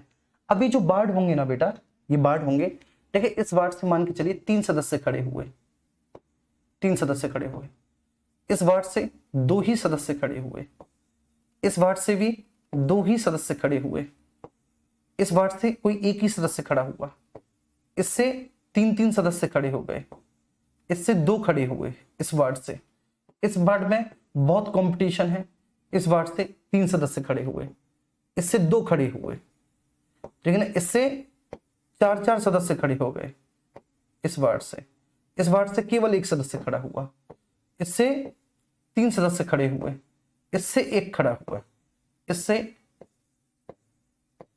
4 सदस्य खड़े हो गए। ठीक है, सपोज डेट हमने माना है, ऐसा नहीं है। ठीक है, अब देखो बच्चे, ये क्षेत्र पंचायत के वार्ड हैं। ये क्या है? क्षेत्र पंचायत के वार्ड है। अब ये क्षेत्र पंचायत के वार्ड के लिए बेटा, ये जितने भी लोग हैं, ये किस पद के लिए खड़े हैं? ये सारे के सारे लोग जो खड़े हैं, ये सब क्षेत्र पंचायत के सदस्य के लिए खड़े हैं। किसके लिए खड़े हैं? सदस्य के लिए खड़े हैं। ये क्षेत्र पंचायत है। ठीक है, इस एक क्षेत्र पंचायत में, क्षेत्र पंचायत का पहला वार्ड है, ये दूसरा, ये ऐसे करके इन वार्ड के नाम है। वार्ड ABCDEFGHIJKLM, ऐसे करके KLM, ऐसे ये वार्ड्स हैं। ये बात समझ में आ रही है? अब हो सकता है कि बेटा किसी वार्ड में 2 ग्राम पंचायत आ रही हो सकता है बेटा इस वार्ड में 2 ग्राम पंचायत आ रही हो, 2 ग्राम पंचायत। ठीक है ना, हो सकता है बेटा इस वार्ड के अंतर्गत 4 ग्राम पंचायत आ रही हो, ऐसा हो सकता है ना, 4 ग्राम पंचायत आ रही हो, है ना, ऐसे सपोज दैट। तो ये मैंने एग्जांपल दिया है, एग्जांपल दिया है। ठीक है, तो ये वार्ड है, तो इन वार्ड के सदस्य खड़े हुए, इनको हम क्या करेंगे? इनको हम कहेंगे BDC, ब्लॉक डेवलपमेंट काउंसिल के सदस्य हैं। ये क्या है? BDC। आप लोग बोलते होगे ना BDC, ये ब्लॉक डेवलपमेंट काउंसिल के सदस्य हैं। तो इनको वोट करने वाले कौन होंगे? इनको जो वोट करने वाले होंगे, यहाँ पर 2 ग्राम पंचायत आ रही हैं, यहाँ पर 4 ग्राम पंचायत आ रही हैं, तो साहब इनको वोट करने वाले कोई और नहीं होंगे, इनको भी वोट ग्राम सभा के सदस्य ही करेंगे। इनको भी वोट ग्राम सभा के सदस्य ही करेंगे। ठीक है, ध्यान रखना, वो जिस भी वार्ड के अंतर्गत आते हैं ग्राम सभा के सदस्य, वह अपने उस वार्ड में से किसी एक सदस्य को वोट करते हैं। तो वो जिसके भी अंतर्गत आ रहे हैं, लेकिन बच्चे वो उसको वोट करेंगे। ये बात समझ में आ रही है? ठीक है, इसमें क्योंकि मैंने कोई बहुत बड़ी बात नहीं बताई, मैंने बताई एक क्षेत्र पंचायत है, हमने क्षेत्र पंचायत को उसकी जनसंख्या के आधार पर, ठीक है, कई सारे वार्ड में बांट दिया। जब हम क्षेत्र पंचायत को उसकी जनसंख्या के आधार पर कई वार्ड में बांटा, तो जैसे ये एक क्षेत्र पंचायत है हमारी, ठीक है ना, इसमें 3 सदस्य खड़े हुए और ये 2 ग्राम पंचायतों से मिलकर बनी हुई है। तो इन 2 ग्राम पंचायतों के अंतर्गत आने वाले जो ग्राम सभा के सदस्य हैं, वो इसके सदस्यों को वोट करेंगे। 2 ग्राम पंचायतों के अंतर्गत आने वाली जो ग्राम सभा है, वो ग्राम सभा के सदस्य इनमें से किसी एक को जिताएंगे। ऐसे यहाँ पे 4 ग्राम पंचायतों के अंतर्गत आने वाली जो ग्राम सभा के सदस्य हैं, वो इन 2 में से किसी एक को जिताएंगे। यहाँ पर मान के चलिए कि यहाँ पर 5 ग्राम पंचायत हैं। ठीक है, इस वार्ड में 5 ग्राम पंचायतें शामिल है, 5 ग्राम पंचायत इस वार्ड में शामिल है, तो उनके अंतर्गत आने वाले ग्राम सभा के सदस्य किसी एक को, जिसको सबसे ज्यादा वोट मिलेंगे, उसे जिताएंगे। बात समझ में आ रही है? चलिए, तो ये कितने सदस्य हैं बच्चे? ABCDEFGHIJKLM, ये इतने सारे सदस्य हैं। अब ये सदस्य क्या करेंगे? ध्यान रखना, यहां पर सर सदस्य का जो चुनाव है, यहां पर सदस्य का चुनाव कैसे हुआ? प्रत्यक्ष रूप से हुआ। सदस्य का चुनाव प्रत्यक्ष रूप से हुआ। अब ये सदस्य ही अपने बीच में से एक अध्यक्ष का चुनाव करते हैं। तो ये अपने बीच में से एक अध्यक्ष का चुनाव करते हैं, और ये जो अध्यक्ष का चुनाव होगा बेटा, ये अप्रत्यक्ष होगा। क्यों? क्योंकि सदस्य अपने बीच में से एक अध्यक्ष का चुनाव करेंगे। हम यहाँ के अध्यक्ष को ब्लॉक प्रमुख कहते हैं। आपने सुना ही होगा कि साहब ये ब्लॉक प्रमुख हैं, और बड़ा रुपया चलता है, बड़ा रुपया चलता है। एक एक सदस्य जो है ना बच्चे, वो शुरुआत में नहीं बिकता। कोई भी एक सदस्य वो शुरुआत में नहीं बिकेगा, वो शुरुआत में नहीं बिकता, क्योंकि उसको पता है कि जितना लास्ट तक गाड़ी जाएगी उतनी बोली बढ़ेगी। जो शुरुआत में बिक जाते हैं 2-3 लाख में बिक जाते हैं, लेकिन अब सबको पता है कि भैया मान के चलिए कि 50 BDC हैं, तो 50 में से जिसको 26 मिल गए वो जीत जाएगा। भाई 50 में से जिसको 26 मिल गए वो जीत जाएगा, सिंपल सी बात है भाई। 50 BDC हैं, है ना, 50 BDC हैं, और प्रमुखी के लिए चुनाव हो रहे हैं, ब्लॉक प्रमुखी के लिए।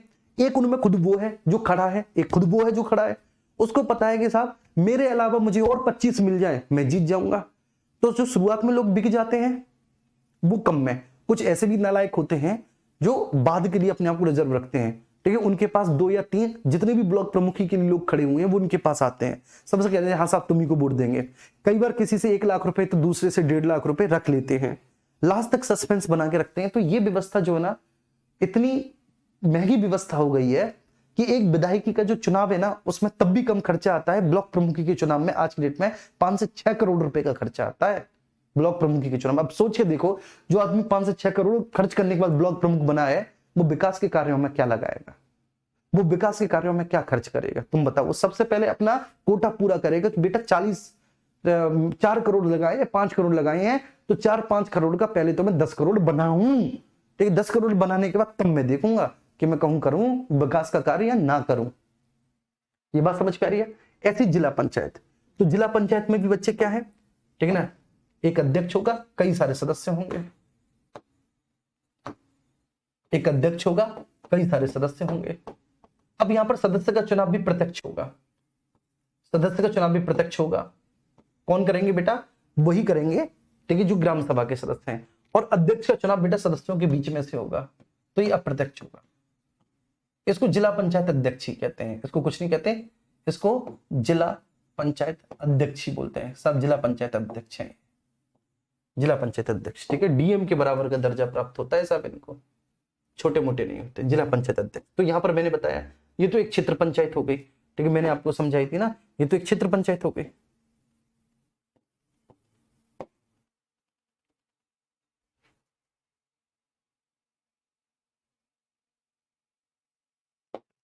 ये तो एक क्षेत्र पंचायत हो गई थी।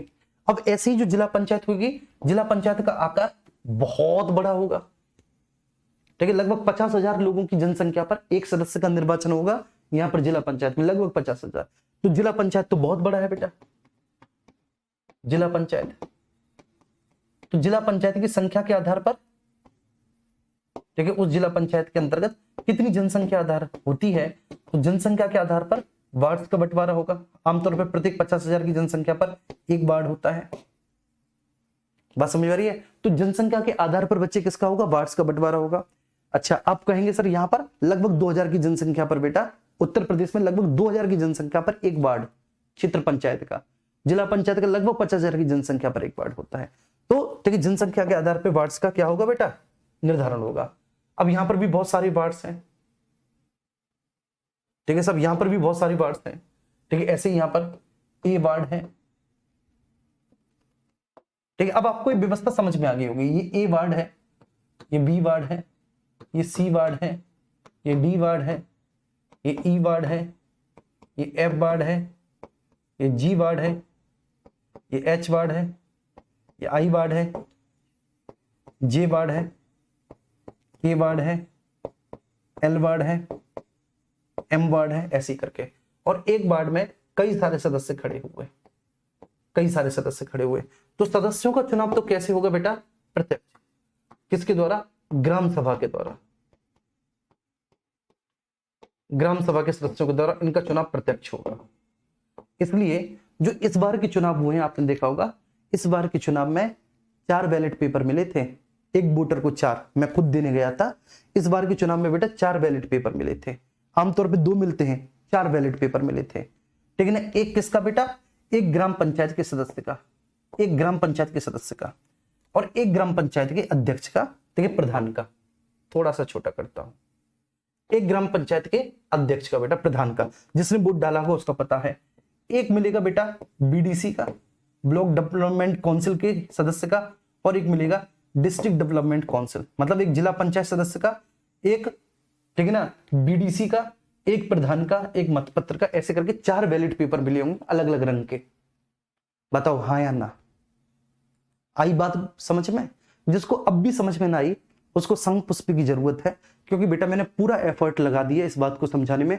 एक बार लेक्चर देख लेना, मैं दोबारा नहीं समझाऊंगा, मैंने पूरा, ठीक है, एफर्ट लगा दिया। आपको पूरी व्यवस्था समझ में आ गई होगी, क्या व्यवस्था होती है, पूरी व्यवस्था समझ में आ गई होगी आप।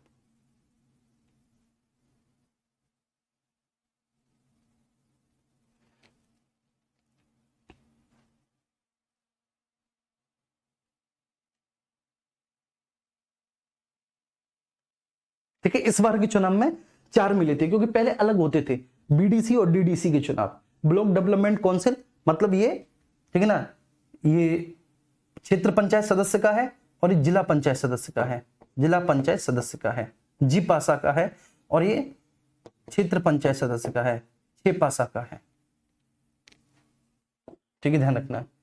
तो इस बार क्या हुआ, इस बार खर्चा बचाने के लिए एक ही साथ करवाए गए, पहले अलग अलग होते थे। ठीक है ना, पहले अलग होते थे, प्रधान का और, ठीक है ना, गांव का अलग होता था, ग्राम पंचायत का, और बीडीसी डीडीसी का एक साथ होता था। लेकिन इस बार 4 बैलेट पेपर मिले थे, 4। क्लियर है?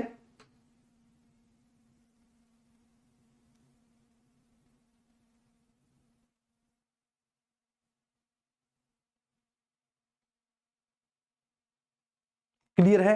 क्लियर है तो एक बार थम्स अप कर दो बेटा। पार्षद नगर पंचायत में होते हैं, तो नगर पंचायत की संरचना को मैं कल बताऊंगा। जो पार्षद होते हैं, ठीक है, उनको मैं कल बताऊंगा बेटा, पार्षद, ठीक है ना, उनको कल बताऊंगा।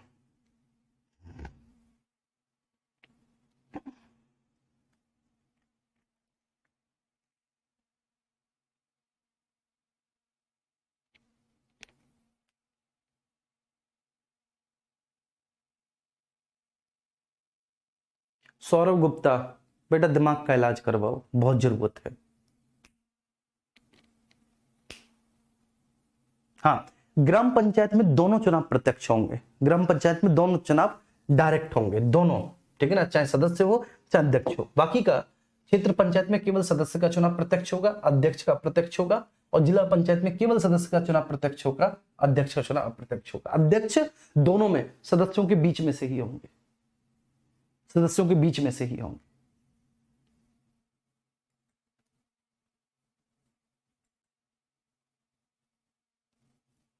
संघ पुष्पी बेटा दिमाग बढ़ाने की होती है, जिनमें दिमाग की कमी होती है उनके लिए संघ पुष्पी होती है। ठीक है, चलिए, एक एक मिनट दूंगा मैं, एक एक मिनट में आप रिवीजन कर लें, और जिनका कुछ भी छूट गया है वो सर जो है ना नोट डाउन कर लें। एक एक मिनट एक एक स्लाइड को दूंगा। लव यू टू बेटा, कृष्णकांत शर्मा।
हाँ बेटा 31 दिसंबर तक बड़े आराम से हो जाएगी। कल 28 है, फिर 29 है, फिर 30 है, फिर 31 है। ठीक है, आपके 4 दिन हैं, आपके 4 दिन में बड़े आराम से धीरे धीरे ऐसे ही हो जाएगी। ठीक है, आप चिंता ना करो।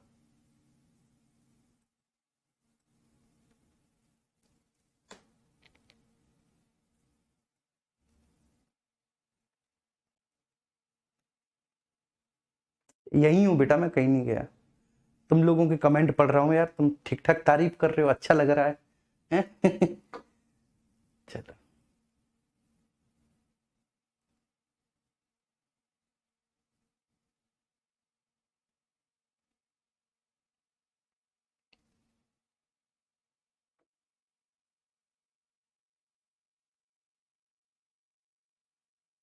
संदीप पढ़ लिया बेटा। आप संदीप कह रहे हैं अपने गांव का मशहूर मिठाई लेकर आऊंगा सिलेक्शन के बाद। ठीक है, जरूर खाएंगे। आप आओ तो सही, बस आप लोगों के सिलेक्शन का इंतजार है यार। ठीक है, आओ सब लोग।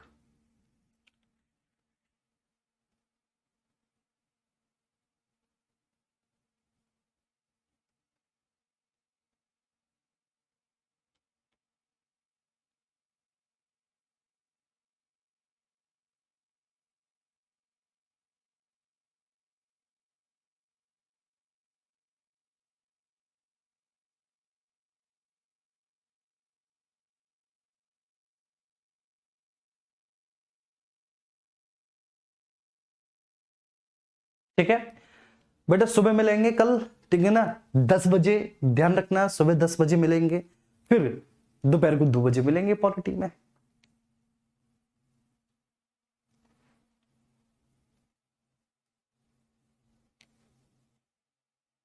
ये तो आपको बहुत अच्छे से समझ में आएगा। ठीक है, चलिए, thank you so much, love you all. सब लोग अपना ख्याल रखें, मस्त रहे, स्वस्थ रहें, अच्छे रहे, आशीर्वाद है बेटा। ठीक है ना, और पढ़ाई करते रहें। ठीक है, थैंक यू सो मच।